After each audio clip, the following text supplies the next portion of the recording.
Very good morning to all of you. Very good afternoon. You want to say this thing? Okay, so let it be. It's very good morning because we are just meeting for the first time. So just welcome with a warm. Okay?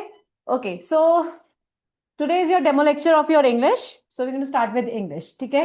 लेकिन शुरू करने से पहले मैं आपसे जानना चाहूंगी कि आप लोगों का इंग्लिश का जो स्टेटस है कैसा है, कितनी ग्रामर जो है आप लोगों को समझ में आती है, सेंटेंस वेरिएशन कितना अच्छे से समझ में आता है. Can you just come on. बिल्कुल बोलिए, कैसा लगता है इंग्लिश ग्रामर कितनी हैंडल कर सकते हैं हम. प्रैक्टिस पे डिपेंड करता है जितनी करेंगे उतनी।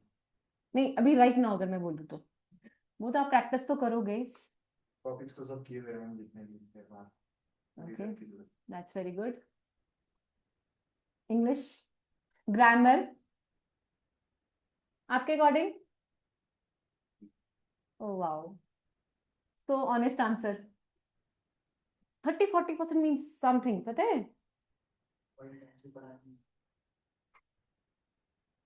मैंने जॉब करती थी, पढ़ाई छोड़ी। बट 10 तक तो सबने पढ़ा हुआ है ना.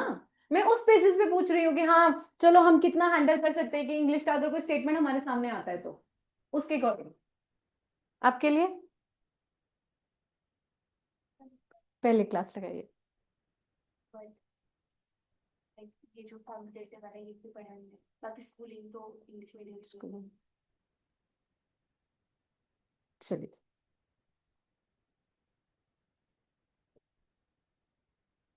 सो लेट्स हैव अ चेक कि इंग्लिश कैसे समझ में आती है, क्योंकि मैं आपको एक चीज रूल जो है वो बताना चाहूंगी. तो let's have a look.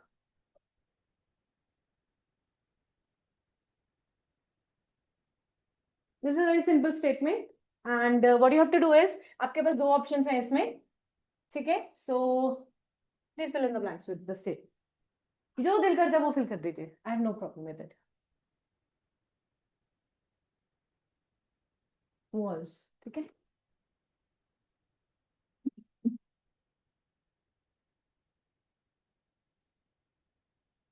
Again.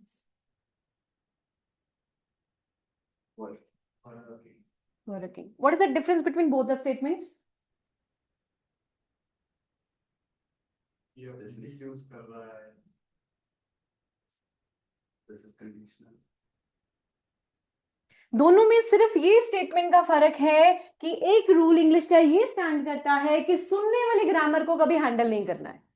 ठीक है, ये रूल वैसे जीरो रूल है. अभी मैं आपके साथ स्टार्ट करूंगी. सिर्फ एक चीज बताना चाहूंगी कि जब हम इंग्लिश ग्रामर पढ़ते हैं तो बेसिकली बच्चा कहता है कि मैम हमें इंग्लिश आती है. ठीक है, तो इंग्लिश किस बेसिस पे आती है. मैक्सिमम स्टेटमेंट जब बच्चा आपको पेपर में आती है तो बच्चा कहता है कि यार हम तो सुनने वाली ग्रामर को हैंडल करते हैं और एग्जैक्टली हमारे पास इंग्लिश में इतने सारे रूल्स हैं जो हमें सुनने वाली ग्रामर की तरफ लेके जाता है. ठीक है, तो इस केस में ये एक सिंपल स्टेटमेंट थी जिसमें कुछ नहीं बताया गया था, तो जिसमें जो है स्टेटमेंट में वॉज लेना उसका ही राइटफुल बात बनती है कि आई वॉज अ किंग. तुम्हारे पास्ट के बारे में बात हो रही है कि तुम एक किंग थे. ठीक है, प्रेजेंटली अगर हम इस चीज को ले और मैं बताना चाहूंगी कि तुम किसके बारे में बात कर रहे हो तो आई विश की जो स्टेटमेंट है मींस ये कौन सी स्टेटमेंट का रूल फॉलो कर रहा है. ये सपोजनल का फॉलो कर रहा है. सपोजनल वो चीज होती है जहां पर एक इंसान जो है नाउन और प्रोनाउन जो है वो एक ऐसी चीज सोच के बैठ सकता है जो चीज पॉसिबिलिटी रखती ही नहीं है. अगर तुम यहां पर बैठे बैठे एक चीज बोल रहे हो कि काश मैं सीएम होता, तो अब मुझे बताओ कि यहां पर बैठे बैठे क्या तुम किसी के रिगार्डिंग लॉ एंड ऑर्डर के रिगार्डिंग कोई डिसीजन ले सकते हो. नहीं. क्यों नहीं? Because you are not a CM नहीं हो. तो that statement is being called as a suppositional statement. तो रूल यहीं से निकल के आया है. सुनने वाली ग्रामर को बिल्कुल फॉलो नहीं करेंगे आप लोग. आप लोगों को इसी किस्म के बहुत सारे रूल्स जो है मैं आपको बताऊंगी. ये सिर्फ एक स्टेटमेंट था जो मैंने आपके लिए लिया. तो let's start with what exactly in your syllabus part. एक बार डिस्कस कर लेते हैं फिर मैं आपको रूल्स के साथ शुरू करूंगी. So the first point is part of speech. ठीक है, everyone knows it what is the part of speech. ठीक है ना. पार्ट ऑफ स्पीच क्या होता है आपके सामने. पार्ट ऑफ स्पीच में नाउन है, एडवर्ब है, एडजेक्टिव्स है, आर्टिकल्स आएंगे, प्रेपोजिशंस आएंगी, कंजक्शन आएंगी. चलिए, ये तो पार्ट ऑफ स्पीच हुआ. सबसे first topic of your grammar will be yes the most important topic is someone said something tense. किसको लगता है कि ma'am tense is very important. Come on, किसको लगता है कि मैम हमें ग्रामर में टेंस जो है सबसे इंपॉर्टेंट है जानना, कि हमें टेंस आ जाएगा तो हम पूरी ग्रामर कवर अप कर लेंगे? Come on. ओके, और कोई? Come on. नहीं, बिल्कुल टेंस जो है वो आपको क्या बताएगा? टेंस सिर्फ एक समय बताएगा, मैं प्रेजेंट में हूं, मैं पास्ट में था, मैं फ्यूचर में आऊंगा, ठीक है, टेंस ने ये बताना। बट टेंस एग्जैक्टली तब तक नहीं समझ में आता है जब तक हम पार्ट ऑफ स्पीच नहीं करते। आपको कैसे पता लगेगा कि आपने वॉज लगाना है, वर लगाना है, उस समय का है, पास्ट टेंस है, फिर फ्यूचर विल के फैक्टर में जाता है। आपको पता है विल अगर फ्यूचर का पार्ट है तो विल और कहाँ का पार्ट है? विल और किस में यूज होता है? You know what is a will? What is the exact difference between will and shall? हम क्या लगाना पसंद करते हैं? हमारे पास अगर आपके सामने बच्चे 10 स्टेटमेंट्स दे दी जाएं और आपको बोला जाए इसमें से विल और शेल लगाओ, आप क्या लगाना ज्यादा पसंद करोगे? विल लगाना। क्यों? क्यों विल के साथ ही क्यों जाना चाहोगे? शेल को क्यों नहीं अडॉप्ट करना चाहते? नो, नॉट एट ऑल, ऐसा नहीं है, पर्टिकुलर ग्रामर में नहीं है, नहीं। ये एक एक कहते हैं ना कि we do have the evolution of grammar. मैं बोलूंगी कि हाँ हमारी ग्रामर जो है बहुत अच्छे से एडवांस हो चुकी है, but the concept is will और शेल का फैक्टर नहीं है ये। विल और शेल जो है वो दोनों ही सेम वेरिएशन प्रोवाइड करते हैं। According to the rule of grammar बच्चे हमें शेल यूज करना चाहिए, बट हम विल इसलिए यूज करते हैं बिकॉज हमारा एक माइंड सेट हो गया कि विल का मतलब होता है विल पावर। अगर सुनने में देखो, मैंने बोला I will do this, statement सुनने में सॉलिड लग रही है, 100% दे रहा है ना कि यार तुम करोगे विल में, बट अगर ये स्टेटमेंट शेल में चली जाए, आई शेल डू दिस, आपका जो टोन लेवल है ना, आप खुद देखो टोन लेवल, बोलने का पिच लेवल जो है वो थोड़ा सा शेल में डाउन हो रहा है, हो रहा है। तो एग्जैक्टली हम लोग क्या प्रेफर करते हैं? विल प्रेफर करते हैं। तो शेल को सब भूल जाते हैं, but do we do have the criteria of using a shall? हमको शेल भी यूज करना होता है। वैसे तो कोई डिफरेंस नहीं होता है, बट कहीं कहीं पर ये डिफरेंस आएगा जो आगे आपको स्टेजेस में बताया जाएगा। ये एक बात बताई। इसी तरीके से अगर सिलेबस पार्ट में चले तो सबसे इंपॉर्टेंट और फर्स्ट टॉपिक बच्चे ग्रामर का होता है, that is a topic of your sentence.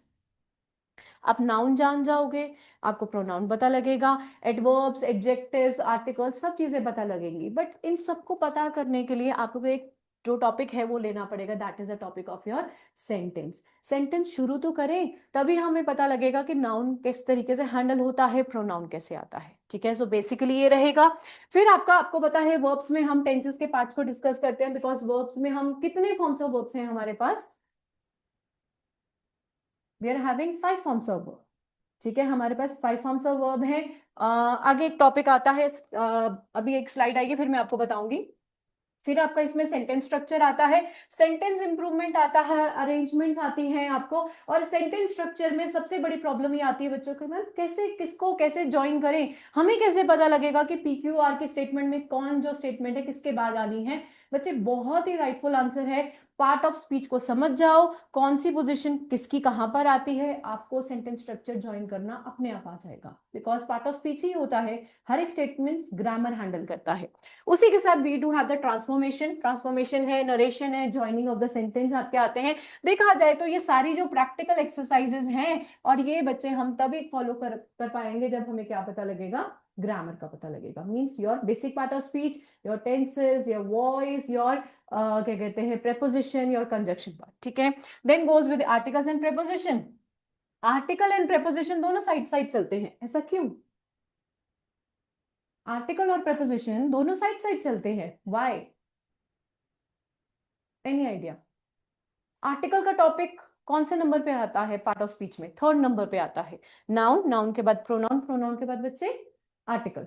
Preposition का टॉपिक लास्ट में आता है। बेसिकली हम टेंस, स्पीच, वॉइस, वॉइस के बाद हम प्रेपोजिशन लेते हैं और प्रेपोजिशन के बाद हम कंजक्शन लेते हैं। तो दोनों ही अपार्ट है, बट दोनों साथ में ले लिए जाते हैं, ऐसा क्यों? बिकॉज आर्टिकल जो है वो नाउन से पहले लगता है, सबको पता है, I hope this much you are knowing it. Preposition भी तो यही काम करता है, लेकिन प्रेपोजिशन प्रीपोजिशन बता देता है, position of the noun, but article क्या बताता है? डेफिनेट और इनडेफिनेट बताता है। जैसे जैसे बच्चे धीरे धीरे आगे बढ़ेंगे वैसे वैसे टॉपिक का डिटेलिंग पार्ट आपको खुद पता लगेगा, ठीक है। उसी के साथ we too have the error correction, spotting the error in the underline part, phrases आते हैं। तो ये सारी चीजें आपका प्रैक्टिकल ही ग्रामर बताता है, जैसे आपने बोला कि प्रैक्टिकल जितना करेंगे उतना रहेगा। वोकैबुलरी सेशन है, सिनोनिम्स एंटोनियम्स का है, then we have the substitutions, then we having the reading comprehension. Reading comprehension is not like कि आपको एक पर्टिकुलर रीडिंग दे दिया जाएगा और साथ में क्वेश्चंस दिए जाएंगे, पैरा कंप्लीशन होता है इसमें, या आपको एक इस तरीके से जो है अनवांटेड कुछ एरर्स दे दिए जाते हैं स्टेटमेंट में, मींस जैसे फिल इन द ब्लैंक्स में दिया जाता है उसी तरीके से आपको एक छोटा पैराग्राफ दे दिया जाता है जिसमें फिलअप्स करने होते हैं, या पूरा पैराग्राफ देते हुए आपको एक फिलअप दिया जाता है और साथ में आपको ऑप्शन दी जाती हैं, तो वो पैरा कंप्लीशन कहलाता है। छोटे से पैराग्राफ को हमें पढ़ना भी पड़ जाता है। तो इस तरीके का जो प्रैक्टिकल ग्राउंड है ये आपका पेपर में आता है, और इसी के साथ बच्चे हम जो है कंप्लीट पार्ट करेंगे, ईच एंड एवरीथिंग प्रैक्टिकल में जाएगा, बट उससे पहले हम किसको फॉलो अप करेंगे, हमारी ग्रामर को। ठीक है, सो आज का थोड़ा टॉपिक रहेगा, that will be the topic of your part of speech. बहुत छोटी छोटी चीजें मैं आपको बताऊंगी कि पार्ट ऑफ स्पीच होता क्या है, आप लोगों को कितने रूल्स आते हैं, कितने रूल्स आपको और समझने हैं। Let's have a look what you have to do is, चलिए फर्स्ट पार्ट है जस्ट आपका पार्ट ऑफ स्पीच है। अब हम पार्ट ऑफ स्पीच को डिस्कस करेंगे, और जिसमें मुझे सिर्फ आपसे ये जानना है कि इनका डिनोटिंग वर्ड्स क्या होते हैं ग्रामर में। ठीक है, so I hope you can handle it. What is the denoting word for the noun? देखो नाउन बचपन से पढ़ते आए हो, let me clear you one thing, third standard से बच्चा नाउन पढ़ता आया है।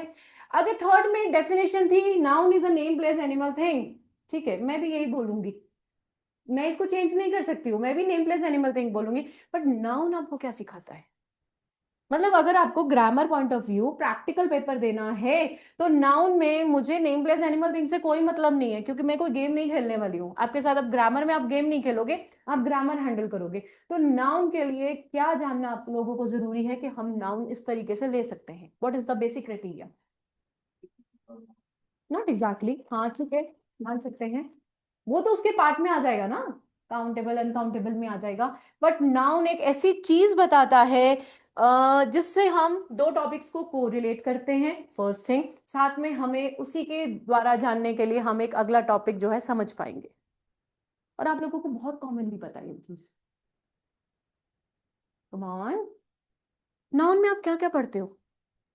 हम कॉमन नाउन पढ़ेंगे, प्रॉपर नाउन पढ़ेंगे, कलेक्टिव नाउन है, we are having everything, but what basically denoting word क्या रहेगा नाउन के लिए? Okay, let me ask you one thing, ठीक है, आप ये बात कर रहे हैं,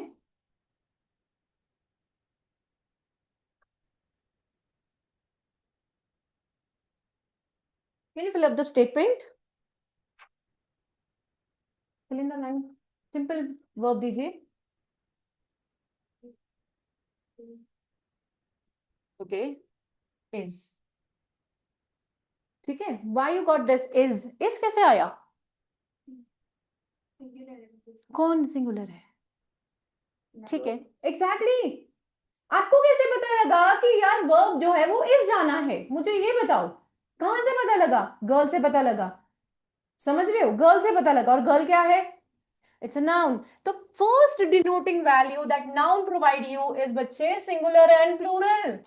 अगर आपका नाउन ही सिंगुलर प्लूरल आपको नहीं बताएगा तो मुझे बताइए कि वर्ब कहां से डिसाइड करोगे?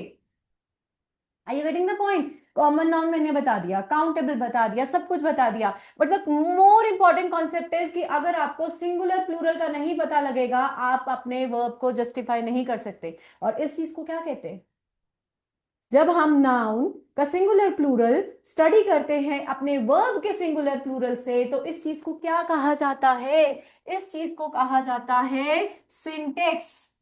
आई होप नाम सुना है, सिंटेक्स। और सिंटेक्स का फुल फॉर्म क्या है? इसका फुल फॉर्म नहीं बनाएंगे, सिंटेक्स इज, सिंटेक्स का मतलब क्या होता है बच्चे? Grammatical error. सिंटेक्स का मतलब होता है ग्रामेटिकल एरर, और इसका फुल फ्लेज टॉपिक का नाम है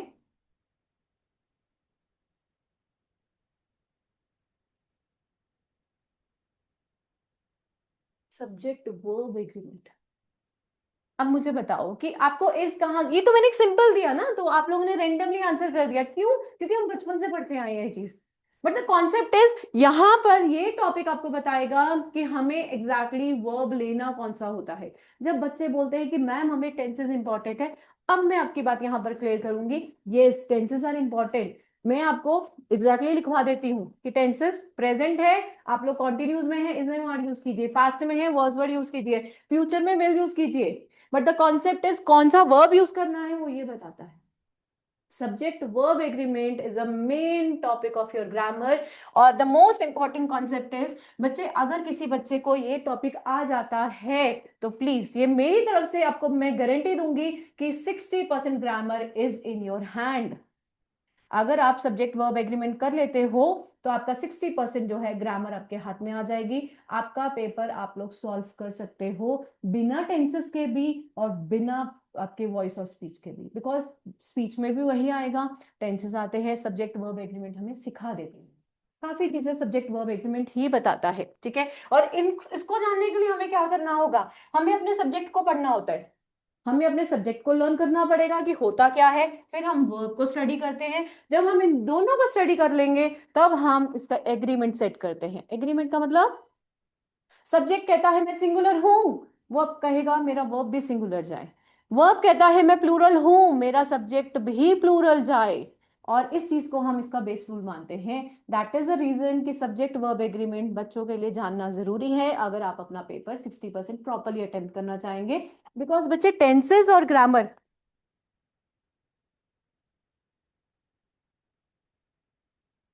ठीक है, बट रिकॉर्डिंग तो स्टार्ट है। Recording start. हाँ हाँ मैंने कर दी थी। चैट्स पे तो कुछ नहीं है मैम। चैट है नहीं।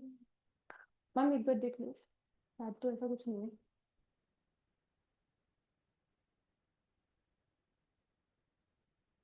ये तो रिकॉर्डिंग स्टार्ट की।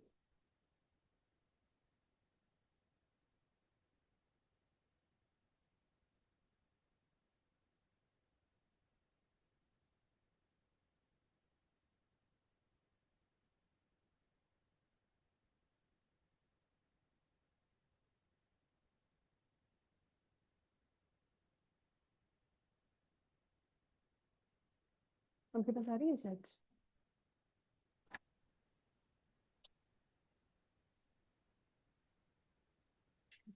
ठीक है, ओके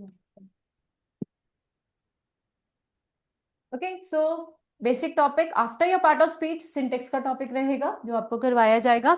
चलिए मूव ऑन करते हैं नेक्स्ट की तरफ। बच्चे नेक्स्ट इज योर प्रोनाउंस, ठीक है। I hope all of you are knowing what are pronouns. क्या होते हैं बच्चे pronouns? Online students you can also answer, ma'am ये बोर्ड की हाफ स्क्रीन ही शो हो रही है। बच्चे right now is it okay?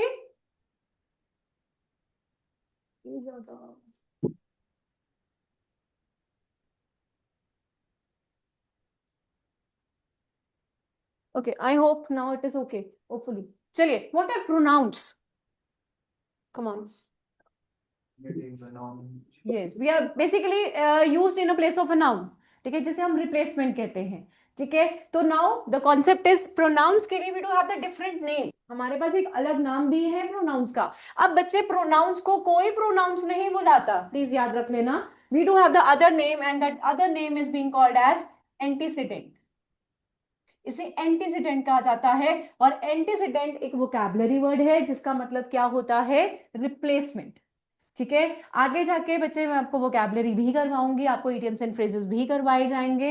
इस तरीके से अगर आप छोटी छोटी वोकैबुलरी के मीनिंग जो है समझने की कोशिश करेंगे तो आपका पेपर में भी आपका इजी रहेगा। And the most important the thing is, हम जो भी करेंगे starting it need to be ground level. सीधी सी बात है बच्चे, ग्राउंड लेवल का करते करते कभी बच्चा जो है अप लेवल पे जो है वो कर लेता है, सीख लेता है ग्रामर, वो बेसिक भूल जाता है।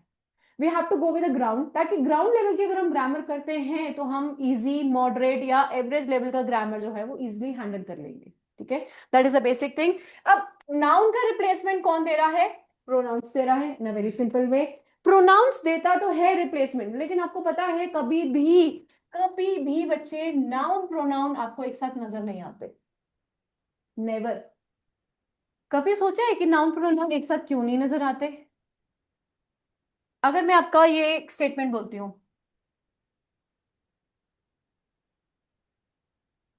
स्टेटमेंट है माय नेम इज या योर नेम इज। जहां तक मुझे पता है आप सबको इतना तो जरूर पता है, माय और योर जो है वो प्रोनाउन कैटेगरी को होल्ड करता है। I hope you are knowing this thing. My और योर जो है वो प्रोनाउन है, बट क्या यहाँ पर ये प्रोनाउन है? आप खुद देखिए, जो आपका ये नेम वर्ड आया है, नेम वर्ड कौन सा पार्ट ऑफ स्पीच होल्ड कर रहा है? ये आपका बच्चे नाउन है। आपका जो नेम है ये नाउन है। द फर्स्ट थिंग इज, ना तो ये आपको एडवर्ब नजर आ रहा है, ना आपको ये एडजेक्टिव नजर आ रहा है, ना तो ये वर्ब है, प्रेपोजिशन नहीं है, ये कंजक्शन नहीं है, तो कौन से पार्ट ऑफ स्पीच में गया ये नाउन को गया। ठीक है, जब आपको दिख रहा है कि ये नाउन है, तो क्या आप इसके साथ वाले माई को या इसके साथ वाले योर को प्रोनाउन बोल सकते हो? दिखने में ये प्रोनाउन है। प्लीज ध्यान रखना कि नाउन जो है, जब noun is the main owner of the statement, the कर्ता धर्ता ऑफ द स्टेटमेंट, अगर नाउन कहीं खड़ा होगा तो प्रोनाउन कहीं पर भी वेलकम नहीं होता है। प्रोनाउन की हिम्मत नहीं होगी नाउन के साथ खड़े होने की। ये मैं टोटली बात बता रही हूँ, काफी बच्चे कंफ्यूज होते हैं। तो ये है क्या? फिर ये कौन सी पार्ट ऑफ स्पीच को गया बच्चे? They are the adjectives. Yes, they are the possessive adjectives.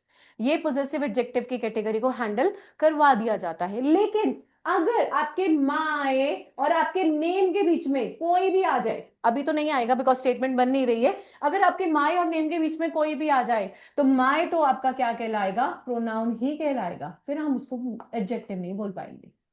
ठीक है ना? तो इस किस्म के ग्रामर को बच्चे हम कौन सी ग्रामर कहते हैं? That is being called as your structural grammar. Structural grammar में क्या होता है, हम इसको समझते हैं क्योंकि हमें सिंटेक्स को समझना हो। बच्चे सिंटेक्स को समझोगे, सिंटेक्स के बाद समझने के बाद, स्ट्रक्चर समझने के बाद हम किसको समझ बैठते हैं? टेंसेस को समझते हैं। We do have the linkage. Grammar ये नहीं कि नाउन टॉपिक करवा दिया, सीधा आर्टिकल पे चले गए, फिर वर्ब पे चले गए, फिर टेंसेस करवा दिया। हम एक स्टेप बाय स्टेप ही करते हैं, बिकॉज अगर नहीं करेंगे प्रॉब्लम हमें ही क्रिएट होगी, बिकॉज हम सेंटेंस वेरिएशन को समझ नहीं पाएंगे। ठीक है, चलिए articles. What is the defining value of an article? ये एक second, there is some issue with it. Ma'am कोई इशू आ रहा है स्क्रीन सेट में, या कोई विजिबल है आपको स्क्रीन? यहाँ पर मैसेज आ रहा है स्क्रीन ऑफ हो गई है, कुछ है उसमें चेक करना। Okay, what are articles? हाँ जी, आर्टिकल्स क्या होते हैं? आर्टिकल्स कितने प्रकार के होते हैं? थ्री। थ्री। टू किसने बोला? Come on, three. Can you name it? Exactly, three articles होते हैं, but exactly type of article दो ही है हमारे पास। The first one is your definite और other one is your indefinite. Definite और इनडेफिनेट कैसी चीजें होती हैं जहां पर हम किसी चीज को फिक्स्ड कर देते हैं कि यार ये तो पक्का है, जैसे कि द सन, द मून, ये यूनिवर्सल फैक्ट्स है। ठीक है, यूनिवर्सल स्टेटमेंट्स भी होते हैं। और कहां पर हम जब फिक्स नहीं कर पाते उनकी पोजिशनिंग, तो हम उसमें इनडेफिनेट आर्टिकल्स लगाते हैं। पूरा आर्टिकल के टॉपिक में रहेगा समझाना। Next is your verb. Verb का डिनोटिंग वर्ड बताइए। What is the denoting word of verb? Maximum third standard से आप लोग वर्ब वैसे ही करते आए हो, बस मुझे वर्ब का डिनोटिंग वर्ड बताओ। Action is the meaning. Verb action बताता है, इसे कोई इग्नोर नहीं कर सकता, मैं भी वही बताऊंगी। बट एग्जैक्टली वर्ब, अगर वर्ब को जानना है ना, नहीं सिंगुलर प्लूरल तो सिंटेक्स के साथ चला गया, ऑब्वियस है वो बताएगा, सिंगुलर प्लूरल तो बताएगा। बट वर्ब में आप लोग थर्ड स्टैंडर्ड से क्या करते आए हो? वर्ब में क्या करते आए हो? एग्जैक्टली, वर्ब में कुछ नहीं है बच्चे, वर्ब में उसके फॉर्म्स हैं। How many forms do we have? We are having 5 forms. V1 is your present, V2 past, V3 yes, V3 is your present participle. Future tense होता है, मैक्सिमम बच्चे फ्यूचर भी समझते हैं। V4 is being called as your gerund. बच्चे इसे हम gerund कहते हैं, जिसे हम आईएनजी का फैक्टर बोलेंगे। और V5 का मतलब होता है एस और ES का फैक्टर। तो कॉन्सेप्ट इज, इतना टॉपिक आपको वर्ब समझाएगा, ठीक है, इतना टॉपिक आपको जेरेंड समझाएगा जिसे हम नॉन फाइनाइट्स कहते हैं, और इतना टॉपिक हमें, पूरा इंडिविजुअल टॉपिक हमें कौन समझाएगा? सिंटेक्स समझाता है। ठीक है, वर्ब को समझना भी जरूरी है, आईएनजी को भी समझना जरूरी है कि आईएनजी कैसे लगाया जाता है। आपको क्या लगता है कि आईएनजी क्या होते हैं? क्या होते हैं आईएनजी? जेरेंड होते हैं। आईएनजी कहाँ यूज होता है? You have already attended. और कहाँ यूज होता है जी? चलिए उसके बाद आपका टॉपिक लूंगी, तब आपको ये अच्छे से समझ में आएगा। Okay, now we are having adverbs. Adverbs का मतलब क्या होता है? What are the meaning? Adverbs को कैसे समझा जाता है? वर्ब की पोजीशन को वर्ब की पोजीशन को, बताता है।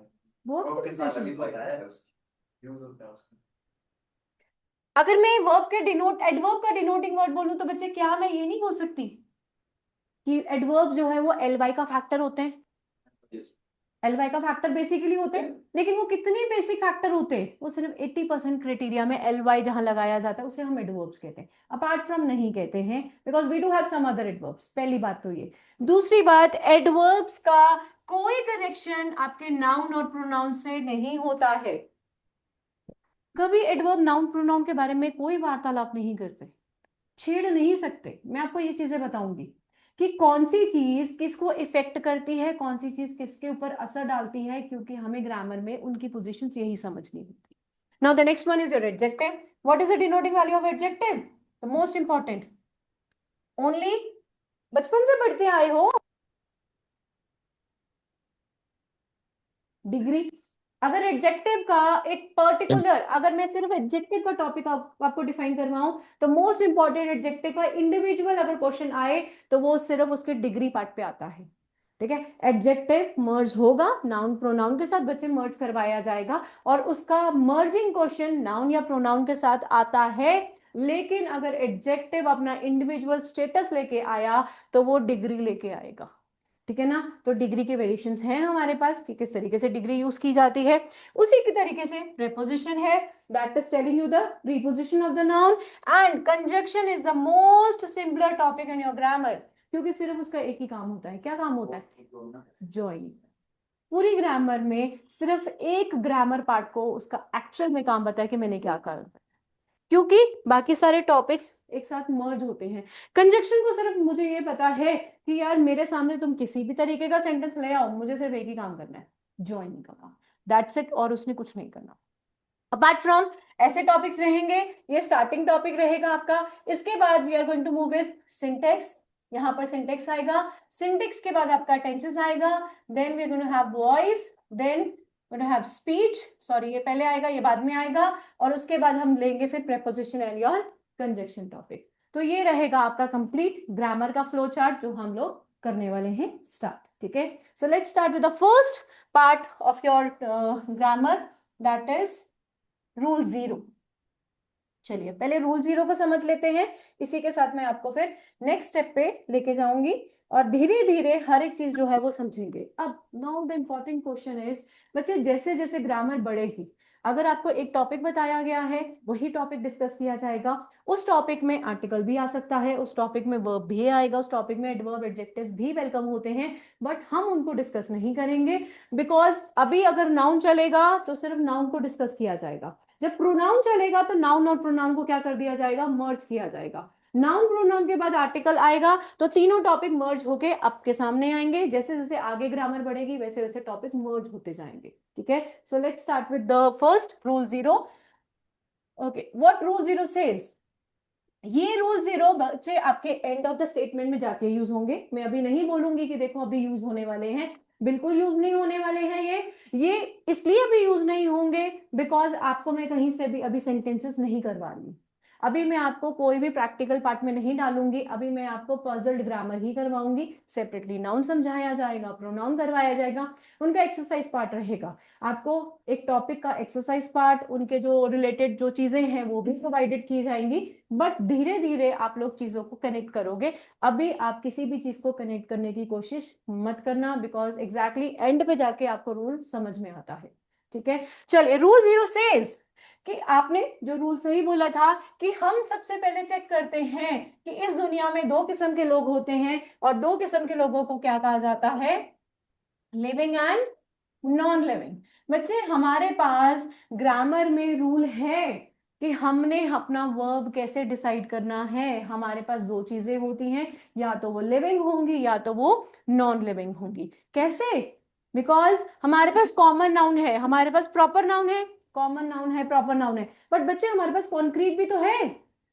डेस्क, क्लोथ्स, बैग, आपका बुक्स है, पेन है, ये सारी क्या है आपकी मेटेरियलिस्टिक थिंग्स हैं। हम इनके बारे में तो बात करते हैं, क्या नहीं करते? जब हम बात करते हैं तो हमें पता होना चाहिए कि नॉन लिविंग का भी क्राइटेरिया ग्रामर फॉलो करवाती है। अब यहां से कौन सा रूल निकल के आया?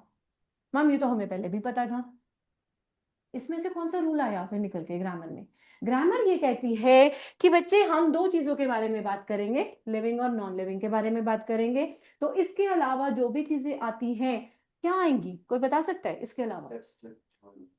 एग्जैक्टली, वी आर वॉट, हम क्या हैं? नाउन है। चलिए पहले हम एक्सप्लेन कर लेते हैं कि हम है क्या। तो वी आर ए नाउन, क्योंकि हमारा नाम है। तो हम जब नाउन है, अगर आपके नाम की आपको रिप्लेसमेंट दे दी जाए ही और शी से, तो आप कौन सी कैटेगरी में चले जाते हो? प्रोनाउन में। अब आपके एक्शन के बारे में बात किया जाए, वॉकिंग, टॉकिंग, डांसिंग, लिसनिंग के बारे में अगर बात किया जाए, तो आप कौन सी कैटेगरी में चले जाओगे? वर्ब में चले जाओगे। आपको अगर अगर आपकी तारीफ करवानी है, अगर आपकी तारीफ करवानी है, तो तारीफ करने के लिए कौन बैठा है? एडजेक्टिव बैठा है। एडजेक्टिव तारीफ करता है। अब नाउन कहता है कि यार मुझे ना मजा नहीं आ रहा, सीधी सी बात है, मैं आपको एडवर्ब की बात बता रही हूँ। नाउन कहता है मुझे एडजेक्टिव तेरी तारीफ से मजा नहीं आ रहा है, प्लीज एक काम करना, ज्यादा अच्छे से तारीफ और की जाए। तो बढ़ा के तारीफ कौन करता है? एडवर्ब करता है। You are beautiful, you are very beautiful, adverb लगा दिया गया। तो एडवर्ब का ये काम होता है। प्लीज ध्यान रखना है, एडवर्ब और एडजेक्टिव पूरे ग्रामर में ऐसा कोई रोल नहीं प्ले करेंगे जो हम एक्चुअल में नाउन या प्रोनाउन से करवाना चाहते हैं। एडवर्ब और एडजेक्टिव सिर्फ एक काम करते हैं, ब्यूटीफाई का, सुंदरता का काम करते हैं, स्टेटमेंट को सुंदर बनाने का काम करते हैं बेसिकली। ठीक है, इसी की तरह आगे बढ़ेंगे। तो हमारी अगर दो तारीफें हो रही हैं, he is an honest man, he is intelligent person, तो दोनों का जब ज्वाइन करना है तो हम कंजक्शन को यूज कर बैठेंगे। अगर हम प्रेजेंट में बात करना चाहते हैं, पास्ट में या फ्यूचर में, तो टेंसेस यूज हो जाते हैं। और उसी तरीके से अगर आपकी बात कोट्स में लिख दी जाएगी, तो आप स्पीच में एंटर कर जाओगे। वॉइस में एक्टिव और पैसिव में बाय के द्वारा यूज किया जाएगा। तो ये चीजें हमारी अपनी ग्रामर खुद की है। तो किसके बारे में बात किया? मेरे बारे में। हम कौन है? लिविंग है। ठीक है, अगर मैं किसी नॉन लिविंग थिंग के बारे में बात करूंगी, तो we do have the criteria of different things. ठीक है, चलिए नॉन लिविंग फर्स्ट है। इसी के साथ the most important concept of your rule 0 is, या तो बच्चे स्टेटमेंट क्या होती है? पॉजिटिव होती है, या तो स्टेटमेंट क्या होती है?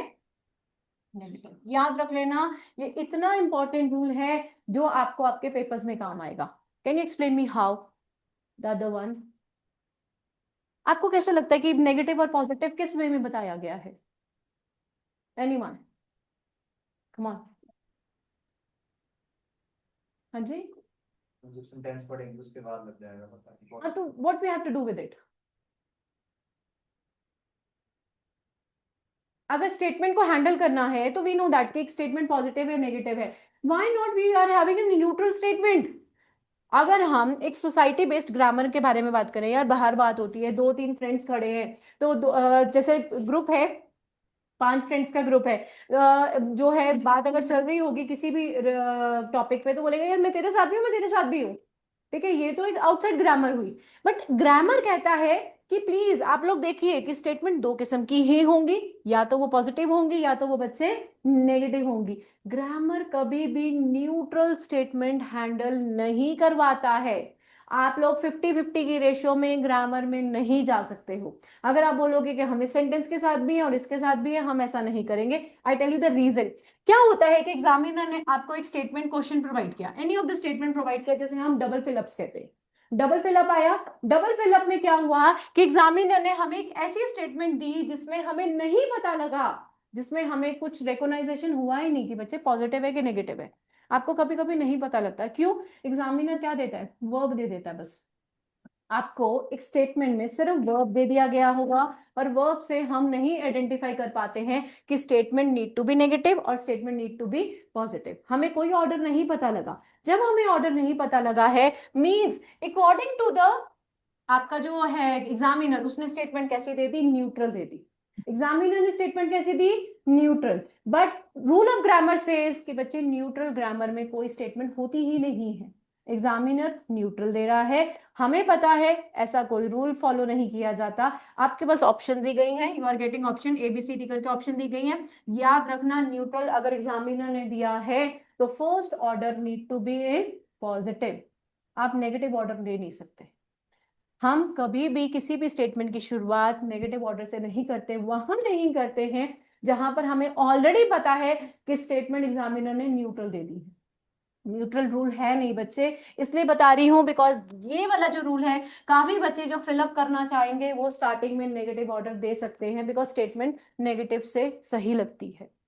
आपको यही बात बतानी है कि सुनने वाली ग्रामर को होल्ड नहीं करेंगे आप लोग सिंपल पॉजिटिव से शुरू करेंगे क्योंकि स्टेटमेंट का जो ऑर्डर है वो न्यूट्रल है, positive order, then it may goes to negative और it may go to positive and positive, तो वेरिएशन पार्ट बन सकता है। आपको ये सारी चीजें रूल 0 वाली आगे आगे सामने नजर आएंगी। ये दो चीजें यहां पर बताई, चलिए नेक्स्ट पे चलते हैं।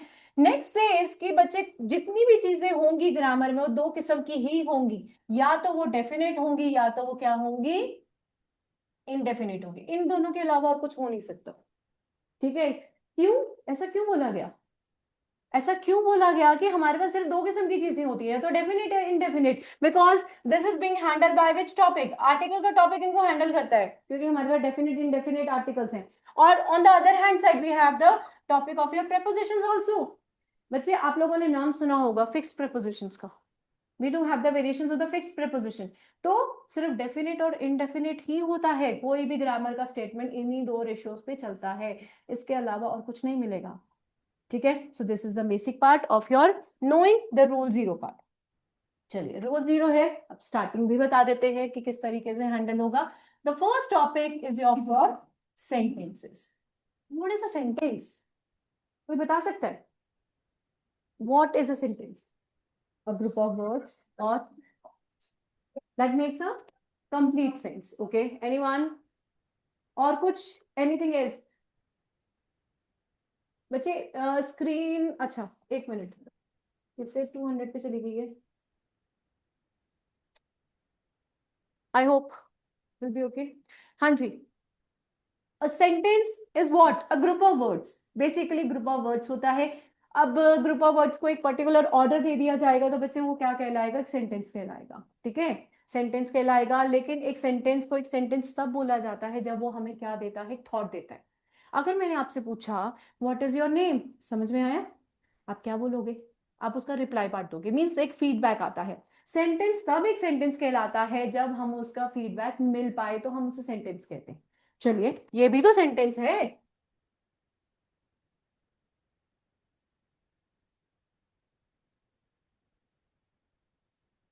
क्या ये सेंटेंस नहीं है? इसने तो पर्टिकुलर ऑर्डर लिया है ना, इसने सब्जेक्ट लिया है, वर्ब लिया है, आपका ऑब्जेक्ट वैल्यू लिया है, तो ये भी तो सेंटेंस कहला रहा है। क्या आप इसे सेंटेंस नहीं बोलेंगे या बोलेंगे? Let them please, come on, क्या आप इसे सेंटेंस बोल सकते हो? ये है क्या, सबने पढ़ा होगा, honesty is the best policy. क्या है ये? थॉट है, थॉट। अगर हम एक और वर्ड दे इसको तो ग्रामर में बिल्कुल सही है, एक और वर्ड दे दो, it's a phrase, it's a phrase. ठीक है, अब honesty is the best policy ये एक फ्रेज है, आपको समझ में आया? मुझे बताओ, आपको समझ में आया? कैसे समझ में आया मुझे बताओ, नहीं हाँ जैसे मर्जी बताओ। हाँ कैसे, ये तो आपने हिंदी कन्वर्जन कर दिया ना, मैं ये नहीं पूछी, कन्वर्ट नहीं करो, मुझे इसका मतलब बताओ, क्या बता पाओगे? नहीं वो तो है ही है, यूनिवर्सल ट्रूथ तो है ही है, क्या आप मुझे समझा पाओगे इसका मतलब? अब समझा तो सकते हो बट कैसे समझाओगे ये बताओ। आपको क्यों बताया गया है, क्योंकि आप लोग इडियम्स एंड फ्रेजेस भी करने वाले हो, तो आपको ये भी पता होना चाहिए कि इडियम्स एंड फ्रेजेस भी आपको हैंडल करने हैं। अब आपने सही बात बोली कि समझा सकते हो, लेकिन मुझे एक बात बताओ बच्चे, समझाने के लिए आप मुझे क्या करोगे, एटलीस्ट मुझे एक एग्जांपल तो कोट करके दोगे ना, तो मैं समझ पाऊंगी कि ऑनेस्टी एक बेस्ट पॉलिसी होती है। ठीक है, एक अगर हम थर्ड फोर्थ स्टैंडर्ड के बच्चे को बोलेंगे honesty is the best policy, best से लिखो, तो आप लोग क्या लिखते हो? आप कोटिंग एग्जाम्पल ही लिखते हो ना, एक कोटिंग एग्जाम्पल दोगे तो मुझे पता लगेगा कि ये एक क्या है, फ्रेज है। एक सेंटेंस आपको डायरेक्ट हिट देता है, means what is your name, समझ में आ गया, सीधा आंसर आएगा, डायरेक्ट आंसर आएगा, आएगा कि नहीं आएगा? लेकिन जब मैंने बोला honesty is the best policy, मुझे डायरेक्ट आंसर नहीं आएगा, क्या आएगा? You have to give me a quote. अब मुझे एक एग्जांपल कोट करोगे, मुझे बात समझ में आ गई, तब मैं बोलूंगी हाँ मुझे अब ये समझ में आ गया। दैट मीन्स कि एक फ्रेज भी सेंटेंस कहलाता है, लेकिन बच्चे वो तब सेंटेंस का मीनिंग प्रॉपर दे पाएगा जब हम उसको इलैबोरेट करेंगे। तो phrase is a sentence, but वो एक थॉट नहीं देता है। ठीक है, अब कुछ वर्ड्स आपके सामने फ्रेजेस में आएंगे। ईडियम्स और फ्रेजेस में डिफरेंस क्या होता है? What is the basic difference between idiom and phrases? Can you explain? Idioms and phrases, idioms क्या होते हैं? एक बने होते ईडियम्स हैं, कहावतें जो बनी हुई हैं, मुहावरे जो बने हुए हैं। ठीक है, वो एक डायरेक्ट मीनिंग आपको दे देंगे। ठीक है, हिंदी में भी बने हुए हैं। For example, if I am saying the word कि यार you are at the 9 clouds, आज तुम अपने 7वें आसमान पे हो, इसका मतलब क्या निकला? बहुत खुश हो। इंग्लिश में हम 7वें आसमान बोलते हैं, सॉरी हिंदी में, और इंग्लिश में हम क्या बोलते हैं? 9 क्लाउड्स बोलते हैं। तो थोड़ा सा वेरिएशन हो जाता है। ठीक है, लेकिन अगर मैं बोलूंगी लाफिंग एंड गिगलिंग, अगर मैं एक वर्ड बोल देती हूँ आपको, लाफिंग एंड गिगलिंग, तो मैं समझ में आया? ये तब समझ में आएगा जब मैं इसी को किस में डाल दूंगी? सेंटेंस में डाल दूंगी। The boys are playing and they were just laughing and giggling. तो लाफिंग एंड गिगलिंग क्या बना बच्चे? आपका एक फ्रेज बना। ठीक है, तो फ्रेज को ऐसे नहीं पुटअप किया जाता है, फ्रेज हमेशा एक सेंटेंस के साथ आता है जो उसका मीनिंग देता है, और ईडियम आपको डायरेक्ट आते हैं। ठीक है, तो ईडियम की I do have the list of 100 idioms for you all. ठीक है, आप लोगों को वही ईडियम्स जो है अच्छे से लर्न कर लेने हैं, बिकॉज बेसिकली आपके पेपर्स के अकॉर्डिंग ही है ईडियम, और यही ईडियम्स आपको पेपर में कहीं ना कहीं कनेक्शन ऑर्डर में दिए जा सकते हैं। चलिए, ईडियम्स का टॉपिक तो अभी बहुत दूर है करने के लिए, आगे चलते हैं सेंटेंस पे ही वापस। अब सेंटेंस ने थॉट प्रोवाइड किया, सब कुछ किया, तो एक सिंपल ले लेते हैं कि सेंटेंस हम किस ऑर्डर में लेते हैं। फॉर एग्जाम्पल,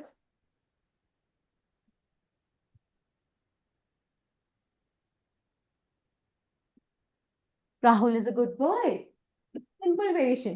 ठीक है बच्चे, ग्रामर में आपको बहुत ही सिंपल सेंटेंसेस के साथ ही करवाऊंगी, बट प्रैक्टिकल आपको सिंपल के साथ नहीं करवाया जाएगा। Let me tell you, because एक रूल जब समझना होता है तो हम जितना सिंपल होकर रूल समझें तो हमारे लिए बेटर है, लेकिन प्रैक्टिकल फिर आपको कॉम्प्लिकेशंस के साथ समझाया जाएगा। ठीक है, चलिए, Rahul is a good boy एक सिंपल सेंटेंस है, तो सेंटेंस का टॉपिक फर्स्ट ऑर्डर लेता है कि अब आपको समझाया जाए कि बच्चे सब्जेक्ट क्या होता है। राहुल आपका सब्जेक्ट है, because why it is a subject? Because आपका सब्जेक्ट का जो क्राइटेरिया है कि वो क्या होता है, हमेशा नाउन और प्रोनाउन होता है। इसके अलावा सब्जेक्ट और कुछ हो नहीं सकता। और जो लेफ्ट ओवर पार्ट है, that is being called as your predicate. ठीक है, प्रेडिकेट क्या होता है बच्चे? प्रेडिकेट पहली अगर सिंपल लैंग्वेज में बोला जाए, सब्जेक्ट को छोड़ के जो भी बचा वो क्या माना जाएगा? प्रेडिकेट। ठीक है, ये तो एक सिंपल लैंग्वेज है। एक्चुअल में प्रेडिकेट क्या होता है कि आपका नाउन या प्रोनाउन अपनी जगह पे बैठे हुए कोई कार्य करता है, उस कार्य को आगे इनिशिएटिव में किसी चीज में डाल दिया जाता है, किसी ऑब्जेक्ट के द्वारा, एडवर्ब के द्वारा, आर्टिकल के द्वारा, जब आगे हम स्टेटमेंट को प्रोसीड करते हैं हम उसे प्रेडिकेट कहते हैं। सब्जेक्ट नाउन प्रोनाउन हुआ, इसके अलावा जो भी आया वो प्रेडिकेट आया, और प्रेडिकेट में बच्चे ध्यान रखना है पूरी ग्रामर आती। पूरी ग्रामर का मतलब है प्रेडिकेट में नाउन भी आएगा, प्रेडिकेट में वर्ब भी आ सकता है, एडजेक्टिव भी आएगा, एडवर्ब भी आएगा, आर्टिकल भी आएगा, preposition मीन सब कुछ प्रेडिकेट में आ सकता है, लेकिन नाउन की वैल्यू, सब्जेक्ट की वैल्यू किसको जाएगी? नाउन और प्रोनाउन को जाएगी। ठीक है, so this is a simple subject and predicate. इसको आगे बढ़ते हैं। Simple structure of your sentence is this. आपका सिंपल स्ट्रक्चर ये है, सब्जेक्ट वर्ब एंड ऑब्जेक्ट का स्ट्रक्चर। ठीक है, अभी आप लोग सिर्फ इसको समझ रहे हैं, नाउन प्रोनाउन को, इसके बाद हम वर्ब को समझेंगे, और वर्ब के बाद हम किसको समझेंगे? ऑब्जेक्ट को समझेंगे। अब बाकी कहाँ गए? बाकी कहाँ गए? बाकी भी तो है। एडवर्ब को बेचारे को जगह नहीं मिली, एडजेक्टिव नहीं आ पाया, preposition नहीं आया, आर्टिकल नहीं आया। चलिए, इनका भी एक कॉन्सेप्ट समझ लेते हैं। क्या है बच्चे? एक्चुअल में हमारे पास ये स्ट्रक्चर होता है जो हमारा एक फिक्स स्ट्रक्चर होता है। फिक्स्ड वैसे ये भी नहीं है, फिक्स्ड हमारा सिर्फ ये होता है, this is our fixed structure, ये हिल नहीं सकेगा, ये बनेगा ही बनेगा। इसके बाद वेलकम है, एडवर्ब भी आए, तारीफ करनी है नाउन प्रोनाउन की तो तुम भी आओ, अगर और तारीफ करवानी है तो एडजेक्टिव एडवर्ब दोनों आ सकते हैं। preposition, आर्टिकल, डेमोन्स्ट्रेटिव्स, ये सारे अपने अपने वेरिएशंस लेके आते हैं, इनको स्ट्रक्चर में नजर में नहीं डाला जाता। लेट मी टेल यू, ये कहीं से भी आपको किसी भी स्ट्रक्चर में विजिबिलिटी नहीं देने वाले। फॉर एग्जाम्पल, आपका स्ट्रक्चर एक बता देती हूँ आपको।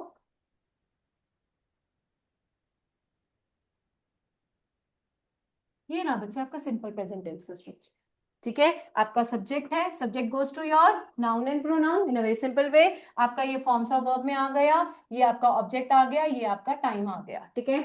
अब एडवर्ब एडजेक्टिव यहीं पे कहीं पर एडजस्ट होंगे, आर्टिकल्स भी यहीं पे आ जाएंगे, प्रेपोजिशंस भी आ जाएंगे, सब कुछ आ जाएगा, बट आपको जो विजिबल स्ट्रक्चर करवाया जाएगा वो यही होने वाला है, ठीक है। इसमें कुछ चीजें आती हैं, कुछ चीजें नहीं आती हैं, वो आप लोग धीरे धीरे प्लस माइनस के क्राइटेरिया में आगे आगे जब मैं सिंटेक्स करवाऊंगी you will come to know each and everything. चलिए नेक्स्ट चीज बताना चाहूंगी जो कि इंपॉर्टेंट रहेगी, जो आप लोग अभी समझोगे और लास्ट में जाके उसको अप्लाई करोगे। What is that? Let's have a look. इस वाली चीज को आप लोगों ने भूलना नहीं है, बिकॉज ये इतनी इंपॉर्टेंट है। आपको मैं टेंसेस में भी इसको वेलकम करवाऊंगी, साथ में आप स्पीच में भी लोगे इसको, और साथ में आप वॉइस में भी समझोगे, ठीक है। चलिए let's have a look. Statement आपके सामने है, तो मैं आपको एक क्राइटेरिया बता देती हूँ क्या है। सेंटेंस कहता है कि मुझे सेंटेंस तभी कहा जाएगा जब मेरे पास एक सब्जेक्ट होगा और एक मेरे पास क्या होगा, प्रेडिकेट होगा। मींस फर्स्ट क्राइटेरिया सेज कि मुझे सेंटेंस में सब्जेक्ट भी चाहिए और प्रेडिकेट भी चाहिए, the most important. Second criteria कहता है कि सब्जेक्ट में कुछ भी नहीं होगा, सिर्फ नाउन और प्रोनाउन ही होगा। सेकंड क्राइटेरिया से, थर्ड क्राइटेरिया से कि मेरा स्ट्रक्चर इसी तरीके से फॉलो हो जाना चाहिए। This is a important thing, ठीक है। अब बच्चे आपके सामने एक स्टेटमेंट है, come here, can you identify the structure part? क्या आप स्ट्रक्चर को एक्सप्लेन कर सकते हैं? लिख दें, कम ऑन। आपको क्या नजर आ रहा है? स्टेटमेंट बोल के देखो जरा, बोल के देखो। आपको बोल, मैं आपको स्टेटमेंट बुलवाऊंगी बच्चे, पार्ट ऑफ स्पीच तक आप लोग हर एक स्टेटमेंट बोलोगे। अभी तो नाउन में जेंडर में जाना है, अभी नाउन जेंडर समझेंगे। बताइए, कम ऑन एनीवन।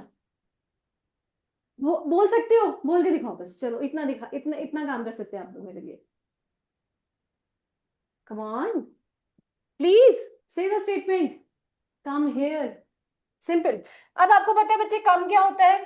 कम एक एक्शन होता है, तो डिमार्केशन करते हैं। कम एक्शन है तो ये वर्ब हुआ, सीधी सी बात है, एवरीवन नोज इट। वर्ब करवाऊंगी बट ऐसे ही बता रही हूँ, कम वर्ब होता है। अब हेयर क्या है? हेयर इज योर, हेयर का मतलब है कम हेयर। अगर हिंदी में इसका कन्वर्जन करो तो क्या बोलोगे? इधर आओ, ये बोलोगे। तो इधर आने का मतलब है कि हेयर यहाँ पर क्या हुआ, हेयर जो है वो आपको कौन सा पार्ट ऑफ स्पीच में डाल रहा है? एडवर्ब ऑफ प्लेस में डाल रहा है। सबको नजर में आया? ठीक है। अब बच्चे इस स्ट्रक्चर में आपको क्या मिला? ये कम और हेयर जो है वो आपको क्या मिला? वो आपको प्रेडिकेट मिला। क्या मिला? Predicate. The most important is, please ध्यान रखना है, सब्जेक्ट सबसे पहले फर्स्ट पोजीशन पर आता है, उसकी पोजीशन शफल्ड नहीं होती। आप लोग अपने सब्जेक्ट को कहाँ रखोगे? शुरुआत में रखोगे। ये भी इंपॉर्टेंट रूल है, आगे जाके आपको पता लगेगा मैं क्यों बोल रही हूँ। सब्जेक्ट कहाँ पर आएगा बच्चे? सबसे पहले आएगा। कहाँ आएगा? सबसे पहले। तो आज का अगर इंपॉर्टेंट एक रूल मैं बताऊंगी, वो ये रूल बताऊंगी जो आप लास्ट में अप्लाई करोगे जाके, ठीक है। तो इसको अच्छे से समझना है। यहां पर आपको क्या मिला? वर्ब मिला और, ठीक है, मींस प्रेडिकेट पार्ट मिला। देखा जाए तो प्रेडिकेट पार्ट मिला। Now the most important question is, where is verb? Subject. हमारे लिए हमारा सब्जेक्ट होना बहुत जरूरी है। सब्जेक्ट के बिना बच्चे आज तक कोई स्टेटमेंट बनी ही नहीं है। I challenge you, make a statement without a subject. बना सकते हो? बिना सब्जेक्ट के कोई स्टेटमेंट बना सकते हो? अगर नहीं बना सकते हो तो मैं बोल दो ये स्टेटमेंट गलत है। कम वर्ब नजर आ रहा है बच्चे सबको? मैं विजिबिलिटी बता रही हूँ, कम सबको वर्ब नजर आ रहा है, हेयर यहाँ पर एडवर्ब नजर आ रहा है बच्चे। कहीं से भी आपको इन दोनों में कोई भी नाउन या प्रोनाउन नजर नहीं आ रहा। सीधी सी बात है। और sign of exclamation is a punctuation mark. Exclamatory है तो एक्सक्लेमेटरी में चला गया, ठीक है। तो क्या आपको नजर आ रहा है इसमें? इसमें हमें क्या मिसिंग हो रहा है? सब्जेक्ट मिसिंग हो रहा है, क्योंकि ना तो मुझे नाउन नजर आ रहा है ना तो मुझे इसमें प्रोनाउन नजर आ रहा है। तो या तो आप ढूंढिए, ठीक है। आप लोगों को प्लस माइनस कुछ नहीं करना है, ठीक है। आपको मुझे सिर्फ सब्जेक्ट बताना है कि सब्जेक्ट कहाँ गया। सब्जेक्ट मिलेगा तो मैं स्टेटमेंट को सही मानूंगी। और अगर आप लोग कहते हो कि मैम ये स्टेटमेंट रैंडम स्टेटमेंट है, हम लोग यूज करते हैं, आप लोग बोलते हो कम हियर गो देयर, बोलते हो ना? आप लोग बोलते हो, अगर आप बोलते हो तो मतलब गलत बोलते हो। अगर आपको लगता है मैम हम सही बोलते हैं तो प्लीज मुझे मेरा सब्जेक्ट दीजिए। लिख दें, come on, give me my subject. Online students please, आप लोग भी स्टेटमेंट को हैंडल कीजिए और प्लीज मुझे सब्जेक्ट को बताइए कि वेयर इज द सब्जेक्ट, कहाँ गया? बिकॉज एक सेंटेंस बच्चे अपने आप में तब पूरा होता है जब उसके पास उसका सब्जेक्ट होता है और प्रेडिकेट होता है। तो प्रेडिकेट में तो वो वर्ब से काम करा लेता है, आपको बताऊंगी, सिर्फ वर्ब के साथ काम चल जाता है, तो प्रेडिकेट में तो हमें मिल जाता है। तो प्रेडिकेट तो फुलफिल हुआ हमारा, but where is the subject? अब आपके सामने आपका पेपर आता है, तो प्लीज एक चीज है कि पेपर को करने के लिए आप लोग क्या करते हो, इंग्लिश में कुछ रूल्स हम ऐसे डिफाइन करेंगे बच्चे, आप लोगों को समझना पड़ेगा। आपके सामने पेपर आया, आपने क्या किया? बताओ क्या किया आपने बच्चे? सामने पेपर है, सॉल्व करने की कोशिश करो, क्या करोगे पहले? इंस्ट्रक्शंस पढ़ेंगे ना। हाँ, सब क्वेश्चन इंस्ट्रक्शन छोड़ो, क्वेश्चन पढ़ोगे पहले। क्या किया? पहले पढ़ा, ठीक है, आंसर यहीं पे पढ़ लो, इसलिए बोल रही हूँ, आप लोग पढ़ नहीं रहे हो ना। पढ़ने का मतलब रीड करोगे, रीड करोगे तभी आंसर कर पाओगे ना। मैं आपको रीड करना सिखाऊंगी। पढ़िए, पढ़िए, बोल के देखिए, मैं सिर्फ इतना बोलना चाहूंगी, मैं सुनना चाहती हूँ तभी बोल रही हूँ। कम हियर एवरीवन प्लीज, बोल के देखो यार। सबने बोल दिया, अब मुझे पता बोला किसने। The most important thing is बोला किसने? हमने। आप कौन हो? आपने बोला, आप कौन हो? Who are you? Yes exactly, आपने बोला, आप सब्जेक्ट हो, आप नाउन हो, आप प्रोनाउन हो। The most important thing is subject तो है बट वो हिडन है। एक्सक्लामेटरी में you are going to get the statement like this. जरूरी नहीं होता बच्चे कि आपके सामने सब्जेक्ट फ्लैश होके सामने आए, सब्जेक्ट हिडन भी होते हैं।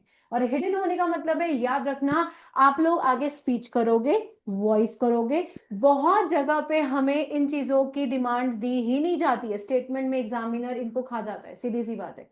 द कॉन्सेप्ट इज, हमें अपने आप इस चीज को अंडरस्टूड करते हुए जब कोई स्टेटमेंट में इस किस्म का जो लूप होल है वो दे दिया जाता है, बेसिकली सब्जेक्ट को हिडन कर दिया जाता है, तो याद रखना स्टेटमेंट फर्स्ट पर्सन ऑर्डर में जाती है, हमेशा फर्स्ट पर्सन ऑर्डर में ही जाएगी। हम अपने आप को ही सब्जेक्ट मानते हुए स्टेटमेंट को आगे प्रोसीड करवाएंगे। आ रही है बात समझ में? तो सब्जेक्ट तो होता है, द कन्वर्जन इज, अगर आपको इसको कन्वर्ट करने को मिले ना बच्चे, तो आप इसका अपने नाम की जगह पे प्रोनाउन क्या यूज करोगे? आई यूज करोगे, और वो अंडरस्टूड रहेगा कि आपने आई लिया है। एग्जामिनर कहाँ से गलत करेगा? कर ही नहीं सकता, क्योंकि हर स्टेटमेंट फर्स्ट ऑर्डर में, रीडिंग ऑर्डर में जाती है, और रीडिंग ऑर्डर वही होता है जो एक फर्स्ट पर्सन पढ़ रहा होता है, ठीक है ना। मेन कितने पर्सन इंपॉर्टेंट होते हैं? कितने पर्सन है हमारे पास? We are having how many persons? कितने पर्सन्स हैं? We are having only three persons: the first person, second person, and the third person. And who are the most important one? The first person and the second person.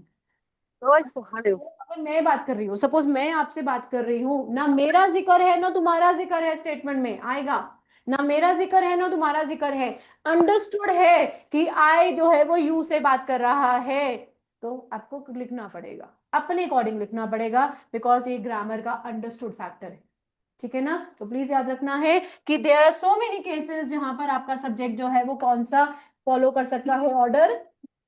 Hidden order follow कर सकता है, ठीक है। कहां पर मिलने वाला है? Let me tell you, speech में आप हैंडल करेंगे, स्पीच नहीं, सबसे पहले आप टेंसेस में इसको हैंडल करोगे, टेंसेस के बाद हम हैंडल करते हैं इसको स्पीच में, स्पीच के बाद हम इसको वॉइस में हैंडल करेंगे, because we do have the rules with it, ठीक है ना। सब्जेक्ट हिडन पोजिशन होल्ड कर सकता है, ठीक है। चलिए, ये था अभी बताने के लिए कि सेंटेंस जो है वो इस तरीके का क्राइटेरिया फॉलो करना। अब first thing is, let's move on to the first criteria. First says कि which type of a sentence do we have? We are having first is your declarative. Declarative sentence होते हैं हमारे पास। Declarative क्या होते हैं? Declarative वो होते हैं जहां पर हम डिक्लेयर कर देते हैं किसी चीज को। मैं कल आऊंगा, डिक्लेयर कर दिया मैंने, तो डेक्लरेटिव हुआ, ठीक है। डेक्लरेटिव दो किस्म के होते हैं। द मोस्ट इंपॉर्टेंट इज, आप लोग आगे अच्छे से पढ़ोगे, the first statement is affirmative. The first statement is being called as your affirmative. Affirmative मतलब क्या होता है बच्चे? अफर्मेटिव का मतलब होता है पॉजिटिव। प्लीज याद रख लेना कि आप लोगों को पॉजिटिव वर्ड जो है कहीं पर नजर नहीं आएगा। हो सकता है एग्जामिनर आपको एक नेगेटिव सेंटेंस देते हुए बोले change this sentence into affirmative, ठीक है, तो अफर्मेटिव का मतलब ही वोकैबुलरी मीनिंग पॉजिटिव होता है। और इसी के साथ हमारे पास दूसरा एक वर्ड आता है जिसे हम क्या कहते हैं, नेगेटिव। क्या कहते हैं, नेगेटिव। ठीक है, पॉजिटिव होगा तो नेगेटिव का होना अनिवार्य है, वो तो आएगा ही आएगा। अब इसको समझते हैं क्या है बच्चे। पहली बात, जितने भी हमारे पास यूनिवर्सल फैक्ट्स हैं, अब यूनिवर्सल फैक्ट्स कैसे होते हैं, कोई बता सकता है? Any of the universal fact, you all are knowing it. कोई भी यूनिवर्सल फैक्ट बता दो, पूरी दुनिया में पढ़ चुके हो। The sun rises there. ये the sun rises in the east, the earth revolves around the sun, ये यूनिवर्सल फैक्ट है। और दूसरा फैक्ट बोल सकते हैं कि जैसे कि मैथमेटिक्स इज अ साइंस, ये यूनिवर्सल फैक्ट है। बच्चे ये यूनिवर्सल फैक्ट हम बचपन से अपनी बुक्स में पढ़ते आए हैं, ये यूनिवर्सल फैक्ट है, इसको इग्नोर नहीं करेंगे बिकॉज ये जो है आगे एग्जामिनर ने डाला ही नहीं यूनिवर्सल फैक्ट। हुआ क्या, एग्जामिनर ने यूनिवर्सल फैक्ट डाला नहीं, जो हम पढ़ते आए हैं उसने एक ऐसा यूनिवर्सल फैक्ट डाला जो हमें पता तो है लेकिन हमें ये नहीं पता कि वो भी यूनिवर्सल है। Can you give me that example? वो है यूनिवर्सल है लेकिन हमें नहीं पता कि वो यूनिवर्सल है। I tell you, wow. Concept is, floor पे पानी गिरा हुआ है, फ्लोर पे पानी गिरा है, फ्लोर क्या हो जाएगा, क्या हो जाएगा फ्लोर? नहीं, सूखा है। फ्लोर पे पानी गिरा है, फ्लोर सूखा है, जल्दी बताइए क्या ये पॉसिबल है? फ्लोर क्या होगा, फ्लोर क्या होगा, गीला होगा। ये मानते हो? लग नहीं रहा। मानते हो कि फ्लोर पे पानी गिरा है, फ्लोर सूखा है कि गीला है? गीला होगा। तो बच्चे जब पानी गिरा है तो फ्लोर गीला होगा, तो ये भी यूनिवर्सल हुआ। मैं सिर्फ ये बताना चाहती हूँ कि जितने यूनिवर्सल फैक्ट अभी तक हमने पढ़े हैं बच्चे, जरूरी नहीं कि एग्जामिनर वो पुटअप करके आपको दे। यूनिवर्सल फैक्ट हमारे खुद के बनाए हुए भी हैं। नहा के आयो, बाल धो के आयो, बाल सूखे होंगे, इज इट पॉसिबल? गीले होंगे बाल। ठीक है, द व्हेन द पर्सन, अगर आपको भूख लग रही है, यूनिवर्सल फैक्ट है, भूख लग रही है यार, पेट में भूख लग रही है, तो क्या बोलोगे? मुझे नहीं भूख लग रही। लग रही है तो लग रही है, यूनिवर्सल फैक्ट है। ठीक है, so this is the basic concept कि आप लोगों को सिर्फ ये बताना चाहूंगी कि बच्चे नहीं, स्टेटमेंट से इस किस्म के यूनिवर्सल फैक्ट में एग्जामिनर नहीं देना पसंद करेगा। वो जानता है कि यूनिवर्सल फैक्ट बच्चा बचपन से पढ़ता आ रहा है, थोड़ा सा तो अपने आप को चेंज कीजिए कि यूनिवर्सल इस किस्म से भी बने जा सकते हैं। ठीक है, एक बात ये। अब जितने यूनिवर्सल थे बच्चे, वो क्या कहलाते हैं, अफर्मेटिव, ये याद रखना। मैं ये नहीं बोल सकती कि द सन जो है वो अगर ईस्ट से राइज करता है तो आप बोल सकते हो कि नहीं राइज करता। क्या बोल सकते हो? नहीं राइज करता। सन ईस्ट से राइज करता है, सबको पता है। आप बोल सकते हो नहीं यार, नॉर्थ से राइज करता है। कैन ऐसी बन सकती? नहीं बन सकती। तो प्लीज याद रखना, जितने डेक्लरेटिव हैं वो अफर्मेटिव कहलाते हैं, डेक्लरेटिव नेगेटिव नहीं कहलाते, याद रख लेना ये। डेक्लरेटिव नेगेटिव कन्वर्जन नहीं लेते, लेकिन अफर्मेटिव नेगेटिव कन्वर्जन ले सकते हैं, जैसे कि ही इज अ गुड लीडर। अरे मत समझ में, वो एक गुड लीडर है। अब मुझे इसका नेगेटिव ऑर्डर बनाना है, क्या बनाओगे? ही इज नॉट अ, ये सिंपल हुआ। ठीक है ना, ये सिंपल बात बता दी। आपको कैसे पता लगा वो नेगेटिव है? नॉट लगा, very good. We come to know with the not. But यहां पर कैसे पता लगे कि पॉजिटिव है, ये बताइए। आपको यहां पर कैसे पता लगा कि ये पॉजिटिव है? Come on anyone. Yes, good से पता लगा। यहां पर गुड से पता लगा कि मैम ये पॉजिटिव है, यहां से पता लगा नॉट से कि नेगेटिव है। चलिए डिफरेंशिएशन लेते हैं बच्चे। गुड, पॉजिटिव नेगेटिव का पता कैसे लगे? पॉजिटिव स्टेटमेंट हमेशा पॉजिटिव वर्ड लेता है और नेगेटिव सेंटेंस हमेशा क्या लेता है? Negative word. तो बच्चे स्टेटमेंट ने इसने गुड वर्ड लिया जो कि पॉजिटिव था, गलत नहीं हुआ आप लोग, बट यहां पर भी तो बच्चे इसने गुड लिया, तो इसको नेगेटिव क्यों बना दिया आप लोगों ने? ये बताइए, आपने इसको नेगेटिव कैसे बना दिया? सिर्फ मैम नॉट लग गया तो बच्चे बेचारे गुड पे तो थोड़ी दो होगी ना, जबरदस्ती होगी कि यार गुड तो मुझे भी वहां पर भी डाला है, फिर भी तुम मुझे नेगेटिव बोल रहे हो, यहां पर तुम मुझे पॉजिटिव बोल रहे हो। How is it possible? क्या लगता है? ये इतना सिंपल है कि यार बेचारे गुड को तुम यहाँ पर पॉजिटिव बोल रहे हो, बस नॉट आने के कारण तुमने स्टेटमेंट को नेगेटिव ऑर्डर दे दिया। ऐसे कैसे दिया? ऐसे कैसे दिया, ये बताइए। Is it that simple? अगर मैं एक स्टेटमेंट बोलती हूँ आपको, जैसे ही इज क्रिमिनल, ठीक है, एक क्रिमिनल वर्ड है। क्रिमिनल वर्ड बच्चे मुझे पता है कैसा वर्ड होता है, नेगेटिव वर्ड है, तो वो जस्टिफाइड है कि स्टेटमेंट नेगेटिव है।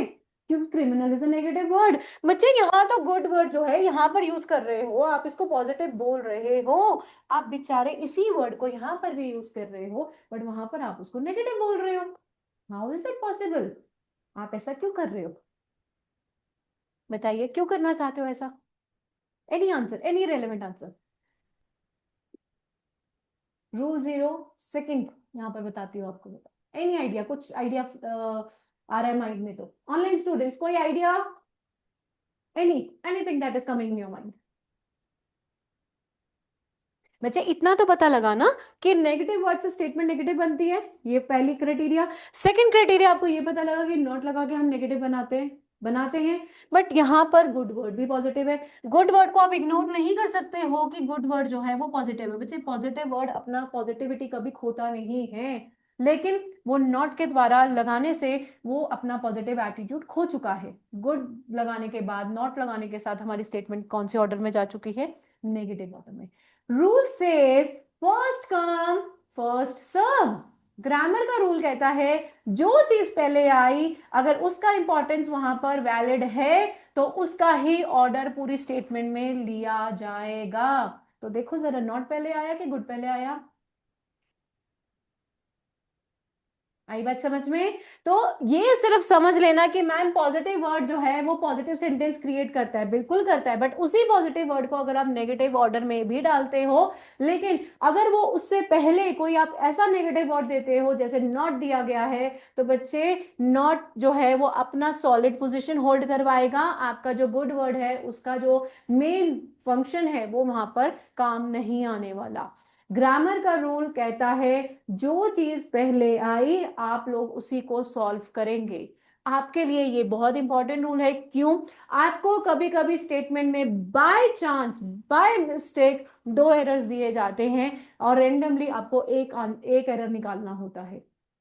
ठीक है, it was a printing mistake, कुछ पेपर्स में हुआ है, आपको सिर्फ एक एरर ढूंढना होता है बच्चे। और एक एरर ढूंढने का मतलब है कि आप लोग स्टेटमेंट को यहां से पढ़ रहे हो, ये आपका स्टेटमेंट का पढ़ने का शुरुआत है। यहां पर अगर आपको कोई एरर मिला, प्लीज इसको सॉल्व करेंगे, ये वाले एरर को इग्नोर करोगे। वो एरर आपके सिस्टम पे या आंसर में फ्लैश नहीं होने वाला। This is the rule of grammar, first come first serve. ठीक है, ये याद रखना, आगे मैं बहुत बार बोलूंगी इसको। ठीक है, ये रहा डिक्लेरेटिव। डिक्लेरेटिव के बाद अब हम नेक्स्ट कैटेगरी में चलते हैं। प्लीज ध्यान रख लेना, पूरी ग्रामर में आपके पास डिक्लेरेटिव किस्म के ही सेंटेंसेस होते हैं।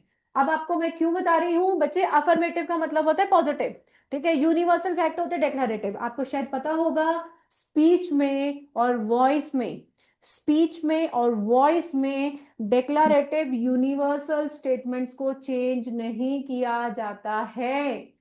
He said, comma, inverted comma, start. Mathematics is a science. Full stop, inverted commas, close. Statement convert हो रही है डायरेक्ट में इनडायरेक्ट में, और क्या कहते हैं? He said that mathematics is a science. Simple present tense follow करता है और हम इसको कहीं पर भी कन्वर्ट नहीं करवाते। ठीक है, the most important. Second is your imperative. What are imperative? Can anyone? आप लोग बात करते हो इंपैरेटिव में? कभी कभी कोशिश की है बात करने की कि मैम इंपैरेटिव किस्म के भी सेंटेंसेस होते हैं? We do have.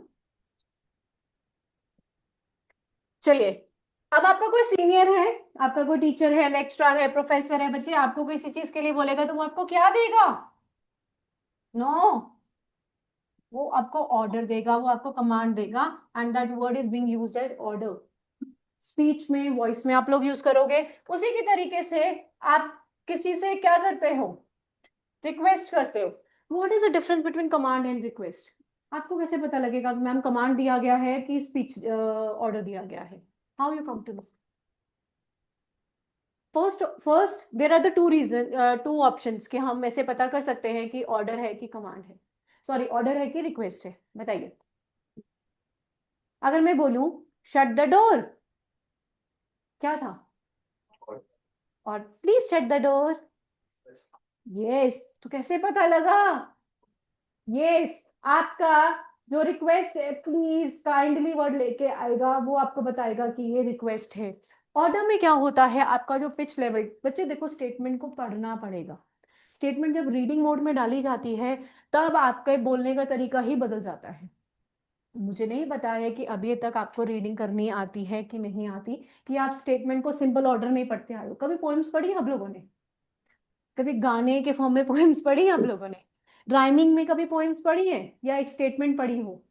तो हर एक स्टेटमेंट को एक पढ़ने का तरीका होता है, हम इंपैरेटिव कहते हैं उसे। इंपैरेटिव में क्या होता है कि नाउन प्रोनाउन जैसे स्टेटमेंट पढ़ता है, जैसे उसका एक पिच लेवल जाता है, मीन्स अगर टोन लेवल ऊपर गया तो वो कमांड शो करता है। अगर आपका पिच लेवल जो है वो थोड़ा सॉफ्ट है, ग्राउंडेड है, और प्लीज या काइंडली वर्ड के साथ मुंह से वर्ड्स निकल रहे हैं, आप उसको क्या बोलोगे? रिक्वेस्ट बोलोगे। ठीक है, आपको धीरे धीरे ग्रामर में सेंटेंस कैसे पढ़ने होते हैं और कैसे समझना होता है कि हमें उसे ऑर्डर देना है, हमें उसे रिक्वेस्ट देना है। ठीक है, ये मैं आपको बताऊंगी। उसके बाद आपका नेक्स्ट है, that will be your advice. ठीक है, एडवाइस कैसा होता है? How is advice? एडवाइस कैसा होगा? एडवाइस आप दे सकते हो किसी को भी?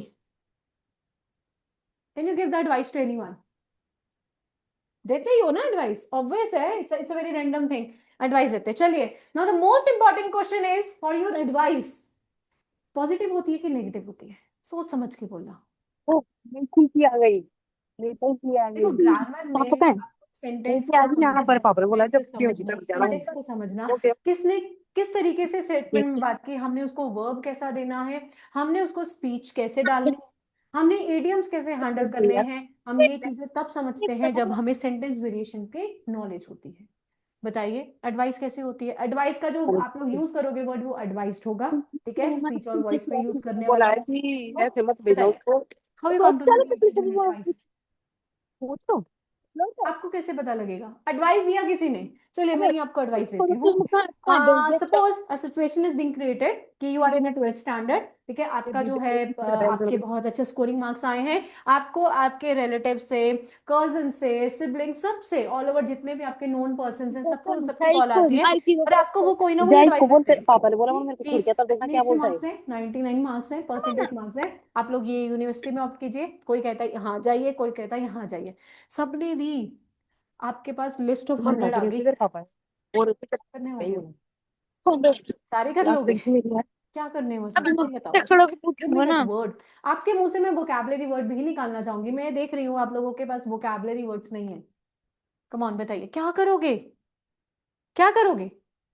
बोलिए क्या कोशिश करना चाहोगे? एक एक कोर्स लेना चाहोगे, 2 लेना चाहोगे, 10 लेना चाहोगे, 20 लेना चाहोगे, क्या लेना चाहोगे? What do want to take? सारे ही ले लोगे? नहीं, ये तो ना अच्छे से बोल रहे हो ना, तो मुझे ये भी बोलो कि करोगे क्या? What will you do? You only choose one, एक ही चूज करोगे, तो तुमने क्या किया बच्चे? पार्ट ऑफ स्पीच तक जब तक आप लोग अभी लर्न करोगे, बिकॉज पार्ट ऑफ स्पीच तक मैं आपके लिए वेलकम करती हूँ कि we do have the interaction section, because part of speech आप लोग ऑलरेडी कर चुके हो, कुछ रूल्स आपको पता होंगे, कुछ एक्स्ट्रा ऑर्डिनरी रूल्स मैं आपको बताऊंगी, तो I want that particular conversation. ठीक है ना? तो सिंपल वे में बताइए आप लोग क्या करोगे। आप लोगों ने एक सब्जेक्ट किया, चूज किया, तो वो क्या था आप लोगों का? वो आपने क्या किया था? यस, ठीक बोल रहे हो, क्या था? सजेशन तो मैंने दिया ना बच्चे, एडवाइस दी मैंने, आपने क्या किया? आपने क्या किया? चॉइस लिया ना, एक चॉइस, एक सब्जेक्ट किया, तो उस चॉइस को आपके वर्ड में क्या बोला जाएगा? क्या बोला जाएगा उस चीज को? उस चीज को बोला जाएगा डिसीजन मेकिंग। डिसाइड तो खुद ही किया ना तुमने, मैंने तो नहीं करवाया। ठीक है, डिसाइड तो तुमने खुद ही किया। तो अब बताइए कि एडवाइस पॉजिटिव होती है कि नेगेटिव होती है? अगर आप लोग, एक और चीज है, ग्रामर को अगर सोसाइटी के अकॉर्डिंग लेते हो तो प्लीज वो नहीं लोगे, हम ग्रामर को ग्रामर में लेंगे। तो अब मैं ग्रामर एडवाइस के बारे में बात कर रही हूँ। ठीक है, yes, it need to be positive. Why? Negative क्यों नहीं हो सकती? ये भी तो रीजन पता होना चाहिए, ये तो रैंडम आंसर हुआ ना, अभी डोंट हैव द वेरिएशन ना, कि नेगेटिव क्यों नहीं हो सकती? क्योंकि हम डिसीजन ले रहे हैं जो भी एक बार हाँ एग्जैक्टली exactly. ठीक है, हमारा direction है। माना अगर कोई ऐसी भी तो एडवाइस होती है जो नेगेटिव निकलती है, फिर क्या होगा? फिर आप बोलोगे मैम एडवाइस तो नेगेटिव हुई। मैंने आपको कोई एडवाइस किया, वो एडवाइस मेरे लिए हेल्पफुल है, सपोज वो एडवाइस मेरे लिए हेल्पफुल है कि मैं अगर सुबह मॉर्निंग वॉक पे जाती हूँ तो that is a very good advice, ठीक है। अगर वही एडवाइस आपके लिए बोल के यार साइकिलिंग करो, आप साइकिलिंग नहीं करना चाहते हो, आपके वॉकिंग में तो सिचुएशन होती है, ठीक है, वो चीज आपके लिए वैलिड नहीं, वो चीज मेरे लिए वैलिड है, तो आपके लिए तो वो नेगेटिव हो गई, वही चीज मेरे लिए पॉजिटिव होगी। जैसे कोई एक मेडिसिन है किसी को सूट करती है तो तुम्हारे लिए तो पॉजिटिव साबित हुई, मेरे लिए नहीं हुई तो मेरे लिए वो नेगेटिव हुई। तो व्हाट डज इट मीन? फिर तो आप बोलो यहां से कि मैम एडवाइस तो पॉजिटिव नेगेटिव दोनों होती हैं, बोलो होती कि नहीं होती? चलिए आंसर इसका ये है बच्चे, एडवाइस ग्रामर में हमेशा ही पॉजिटिव होती है, कभी भी नेगेटिव ग्राउंडिंग नहीं ले सकती है। क्यों नहीं ले सकती? क्योंकि आपने मुझे एडवाइस दिया, मुझे करना नहीं करना है वो मुझ पे वैलिडिटी है। और एक इंसान नाउन प्रोनाउन कहीं से भी अपना नुकसान नहीं करवाता है, याद रखना। जी आप लोगों को एडवाइस दिया गया, अगर वो आपको सूट करेगा तभी आप उसको लोगे, ले लिया मैंने तो वो मेरी बात हुई, अगर मैंने नहीं लिया मीन्स वो मेरे लिए नेगेटिव है, मैं अपना नुकसान क्यों करूं? आ रही है बात समझ में? तो एडवाइस कभी भी ग्रामर में नेगेटिव ऑर्डर नहीं शो करती, याद रखना, बिकॉज स्टेटमेंट आपको नेगेटिव मिली जाएंगी एडवाइस को लेकर, ठीक है ना। तो कभी भी नेगेटिव नहीं होती। And the last category under this is warning. Warning बड़ी अच्छे से होगी, वार्निंग हमेशा नेगेटिव होती है, कभी भी पॉजिटिव नहीं रहेगी। वार्निंग दे दी जाएगी जैसे कि प्लीज, अब देखो वार्निंग को बटरिंग लगा के जो है वो दिया जाता है, कैसे दिया जाता है? Please go and hug the electric pole, ठीक है, कर लो जाके, वार्निंग दी जा रही है, ठीक है। So that depends, it has to be in a negative order, ठीक है। तो प्लीज आप लोग याद रखेंगे कि इंपैरेटिव सेंटेंसेस जो है वो नाउन प्रोनाउन के एक वे ऑफ बात करने का तरीके में होते हैं और हम इनको ग्रामर में एक्चुअल में यूज करते हैं, ठीक है। आउटसाइड ऑफ द ग्रामर बच्चे कुछ नहीं बताया जाएगा आपको। And the second concept is बच्चे आपको जितने भी रूल्स बताए जाएंगे वो स्ट्रक्चरल रूल्स होंगे, मैं आपको थ्योरी नहीं बताऊंगी, बिकॉज थ्योरी का आपका लेना देना नहीं है। थ्योरी लर्न नहीं करनी है आपने, थ्योरी को थ्योरी के फॉर्म में सिर्फ सुनना है अगर एक आधा पॉइंट बताया जाएगा, क्योंकि थ्योरी में समझने में मैं टाइम वेस्ट नहीं करवाऊंगी, मैं आपको स्ट्रक्चर में ही ग्रामर पूरी समझाऊंगी। Next thing is exclamatory. अब एक्सक्लामेटरी क्या होते हैं? Anyone can anyone? What are exclamatory? Which shows feelings, बिल्कुल एक्सक्लामेटरी। बेसिकली बच्चे एक्सक्लामेटरी वो होते हैं वो साइन ऑफ एक्सक्लामेशन के साथ शो किए जाते हैं, तो हम उन्हें एक्सक्लामेटरी कहते हैं। चलिए ये आपको कहाँ कहाँ मिलेंगे? ये आपको पहले स्टेज एडजेक्टिव्स में नजर आने वाले हैं, सेकंड स्टेज आपको टेंसेस में नजर आएंगे, थर्ड आपको ये स्पीच में नजर आएंगे और फोर्थ आपको ये वॉइस में नजर आएंगे, ठीक है। तो इन सारी जगहों पे हम एक्सक्लामेटरी देखेंगे। अब यहाँ पर एक इंपॉर्टेंट क्वेश्चन ये है, एक्सक्लामेटरी वैसे क्या होते हैं बच्चे? फीलिंग्स होती है, ठीक है। जहां पर एक नाउन प्रोनाउन अपनी फीलिंग्स को एक्सप्रेस करता है हम उसे एक्सक्लामेटरी कहते हैं। We don't have to go with the theory, theory में नहीं है, सिर्फ एक चीज बताना चाहूंगी, अगर मैं किसी चीज को व्हाट के साथ शुरू करती हूं, what an amazing vacation this is, with the sign of exclamation. यहां से कोई मुझे सेंटेंस को जस्टिफाई कर सकता है? Can anyone justify the statement from here?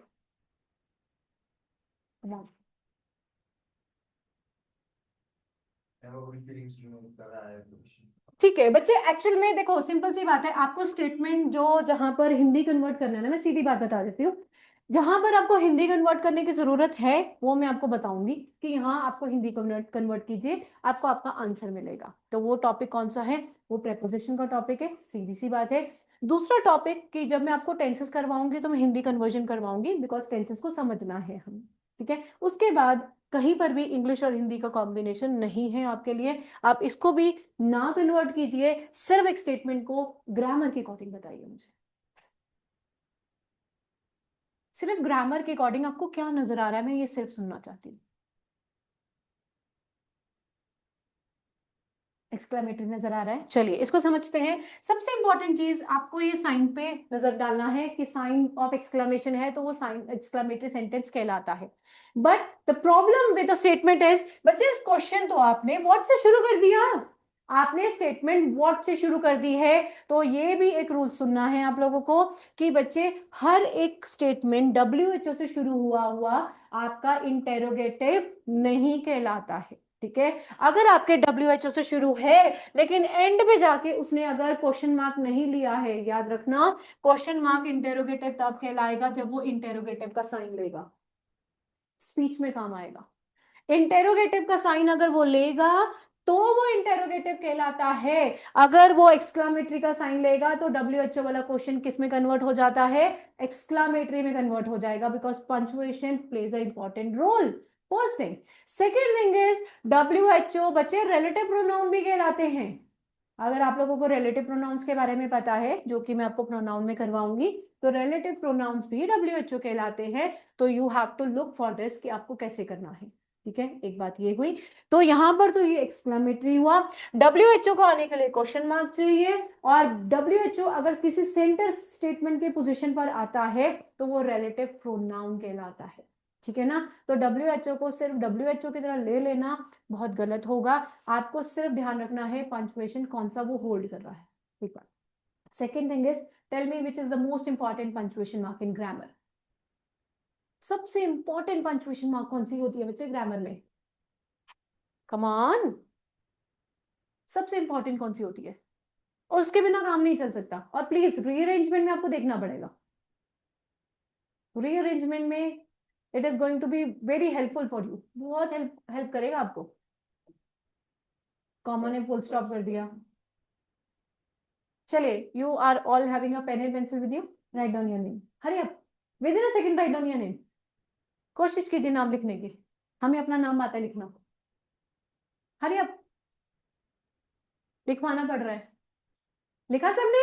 चलिए, लिखा कैसे? वर्ड के अकॉर्डिंग बताइए कैसे लिखा। यस, क्या बोल रहे हो? एग्जैक्टली सबसे फर्स्ट अल्फाबेट जो था वो कैपिटल था। याद रखना, रीअरेंजमेंट में काम आने वाला है। Capitalization is the most important punctuation mark. ठीक है, तो first concept. Second thing is, हर एक प्रॉपर नाउन जो है वो कैपिटल होता है। हर एक प्रॉपर नाउन कैपिटल होता है बच्चे। दिल्ली एक प्रॉपर नाउन है, इंडिया एक प्रॉपर नाउन है, आप लोगों का अपना प्रॉपर नाउन है।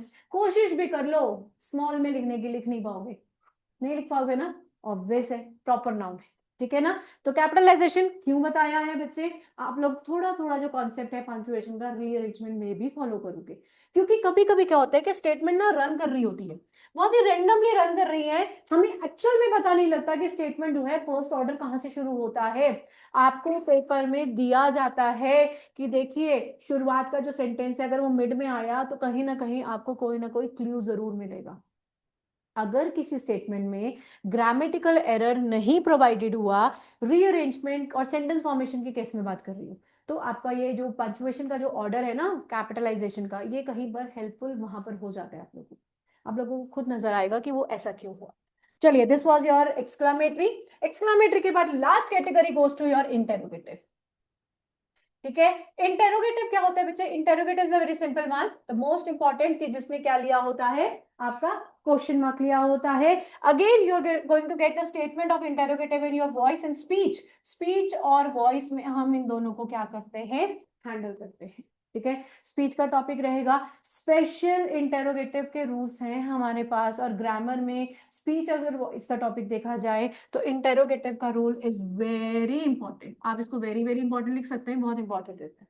ठीक है, बिकॉज एक और चीज बच्चे, स्पीच, सुनिए, टेंस का टॉपिक चला गया आपके एरर डिटेक्शन में। ठीक है, आपके फिल इन द ब्लैंक्स में चला गया, पूरी part of speech fill in the blanks में चली जाती है। इंडिविजुअल टॉपिक आपका स्पीच और voice, individual statement question handle करता है, एग्जामिनर उसके इंडिविजुअल स्टेटमेंट देता है। ठीक है, स्पीच का इंडिविजुअल रहेगा और आपका वॉइस का रहेगा। हो सकता है कि आपको दो क्वेश्चंस आ जाए सब पार्ट्स में, स्पीच में, वॉइस में भी ऐसा होता है। ठीक है, तो वॉइस और स्पीच को तो अलग ही लेके चलते हैं। So this was a sentence variation part. तो फर्स्ट रूल यहां पर ये बताया गया, लिविंग एंड नॉन लिविंग याद रखना पड़ेगा, डेफिनेट इनडेफिनेट याद रखना पड़ेगा, स्टेटमेंट पॉजिटिव होती है, नेगेटिव होती है, न्यूट्रल नहीं होती है, और स्टेटमेंट का जो ऑर्डर रहेगा आपका डिक्लेरेटिव ऑर्डर रहेगा, इंपैरेटिव रहेगा, आपका एक्सक्लामेटरी रहेगा, और साथ में आपका इंटेरोगेटिव रहेगा। इनके अलावा और कुछ नहीं है। This is the startup of the grammar. अब इसके साथ जो है हम नेक्स्ट टॉपिक बिगिन करेंगे, that is the topic of your noun. ठीक है, नाउन के साथ बिगिन करेंगे। व्हाट नाउन हैज टू से, let's have a look. Okay, startup कर सकते हैं नाउन के साथ, बहुत ही इजी रहेगा। नाउन क्या होता है बच्चे? Noun is name place animal thing, ठीक है। नाउन एक नेम प्लेस एनिमल थिंग होता है। कोई और कुछ बताना चाहेगा नाउन के बारे में? मैम हमने यही पढ़ा है कि नाउन हमें name place animal thing he बताता है, कुछ एक्स्ट्रा? वो उसको उसी कैटेगरी में एंटर करने दो, आने दो। और कुछ? चलिए, ये तो एक बेसिक डेफिनेशन है, even we used to play the game with it ना। चलिए, the first thing is common and proper noun. आज मैं सिर्फ आपको यहां तक ही समझाऊंगी, कॉमन और प्रॉपर तक। What is common and proper? Common noun वो होता है जो कॉमन कैटेगरी के लिए यूज किया जाए, जैसे बॉय हो गया, गर्ल हो गया, that will be your common and proper, ठीक है। उसी के साथ प्रॉपर वो होता है जिसका आपको क्या मिलता है, एक प्रॉपर कैटेगरी ऑफ नेम जो है वो डिफाइन करवा दिया जाता है। तो बच्चे हम इसे क्या कहते हैं? प्रॉपर कहते हैं, ठीक है। ये आप लोगों को चीजें पता है, ठीक है। ये नहीं है कि मैं आपको इस रूल में ये चीजें बताऊं। अब सुनिए मैं क्या बताना चाहूंगी। फॉर एग्जाम्पल इफ आई से दिस थिंग, बॉय जो था यहाँ पर, अगर आपके लिए बच्चे कॉमन था, इसका नाम दे दिया गया राहुल, तो ये मेरे लिए क्या बना? कॉमन और प्रॉपर की कैटेगरी में एंटर करता है।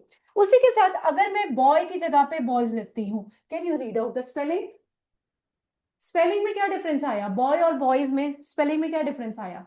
बॉयज क्या एडअप हुआ? ऐसा एडअप हुआ। आप लोगों को ये चीज का ध्यान रखना है कि नाउन के केस में एस बहुत ही इंपॉर्टेंट रोल प्ले करता है, बिकॉज ये वर्ब के साथ एग्रीमेंट सेट करवाता है। चलिए, अभी तो नहीं सेट करेंगे। बॉयज में आपको एस नजर आया तो आप इसको कौन सी कैटेगरी में डालना पसंद करोगे? ये कौन सी कैटेगरी में जाएगा? कॉमन की कैटेगरी में, प्रॉपर की कैटेगरी में, या आपको किस और? कैसे?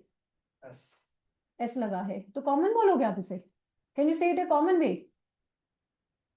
चलिए समझते हैं बच्चे। अगर आपने बॉय बोला, बॉय बोला, बॉय का आपने नाम दिया राहुल, तो ये कॉमन प्रॉपर की कैटेगरी में चला गया, गलत नहीं है, बिकॉज ये इसी की तरह है। लेकिन अगर मैंने स्पेलिंग में थोड़ा सा भी हेर फेर किया, मैंने एस का फैक्टर डाला, तो एस का मतलब ग्रामर में क्या होता है? मुझे कोई बताएगा? What do you mean by S factor in grammar? बच्चे एस का मतलब होता है one plus is equal to plural. Means हमें एस जो है वो ग्रामर में क्या बताता है? प्लूरल बताता है, बताता है, ठीक है। अब मुझे एक बात बताओ कि यहाँ पर बॉय बॉय कितने नजर आ रहे हैं?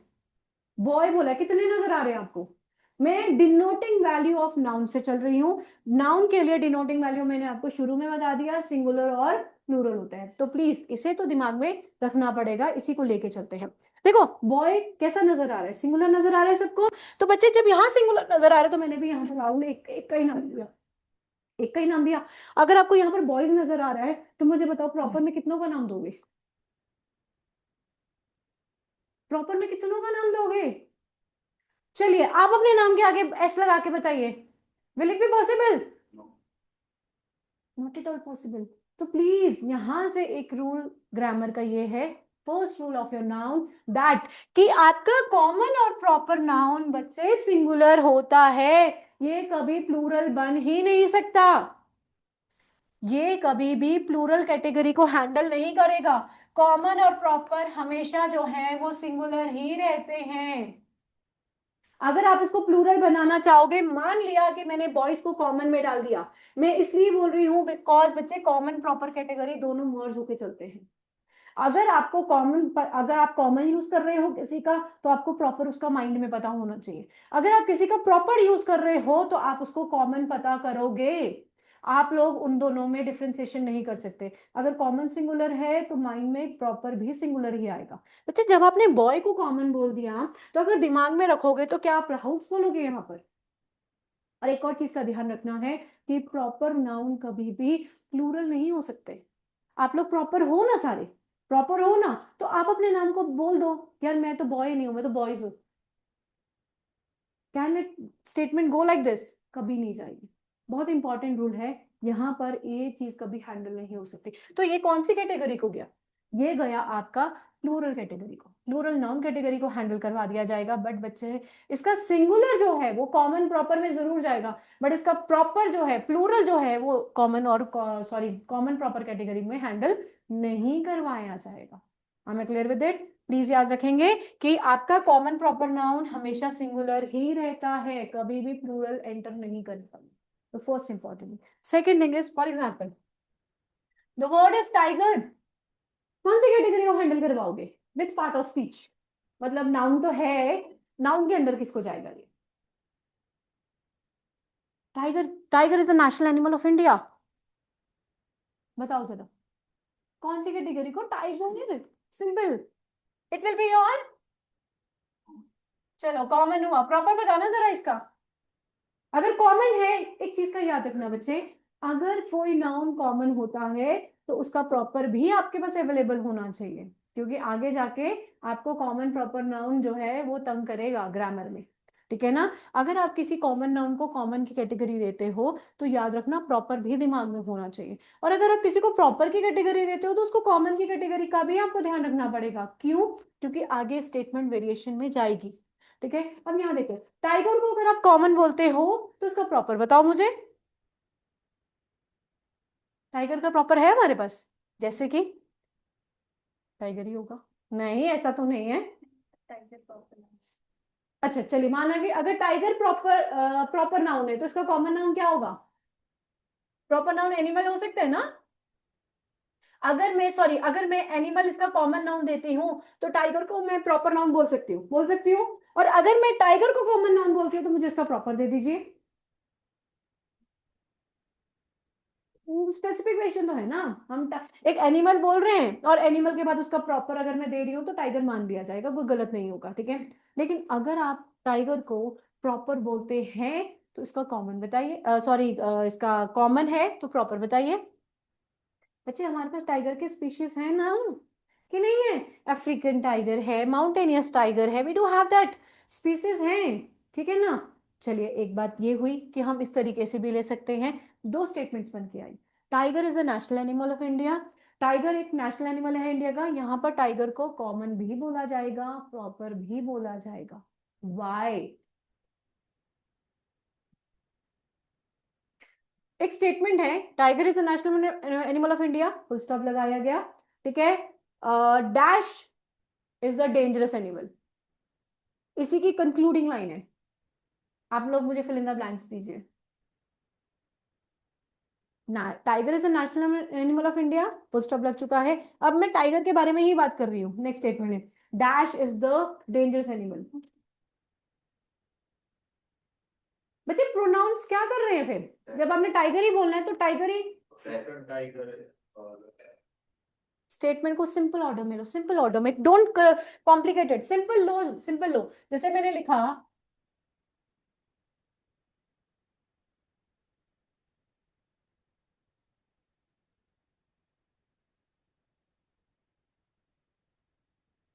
एनिमल ऑफ इंडिया, सिंपल एक स्टेटमेंट बनाई गई, ठीक है, फुल स्टॉप लगाया।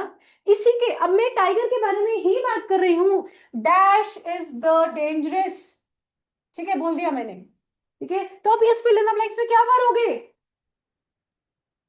Tiger is the national animal of India, he is a dangerous animal. क्यों दिल किया? हाँ सही बोल रहे हो, ऐसा नहीं है।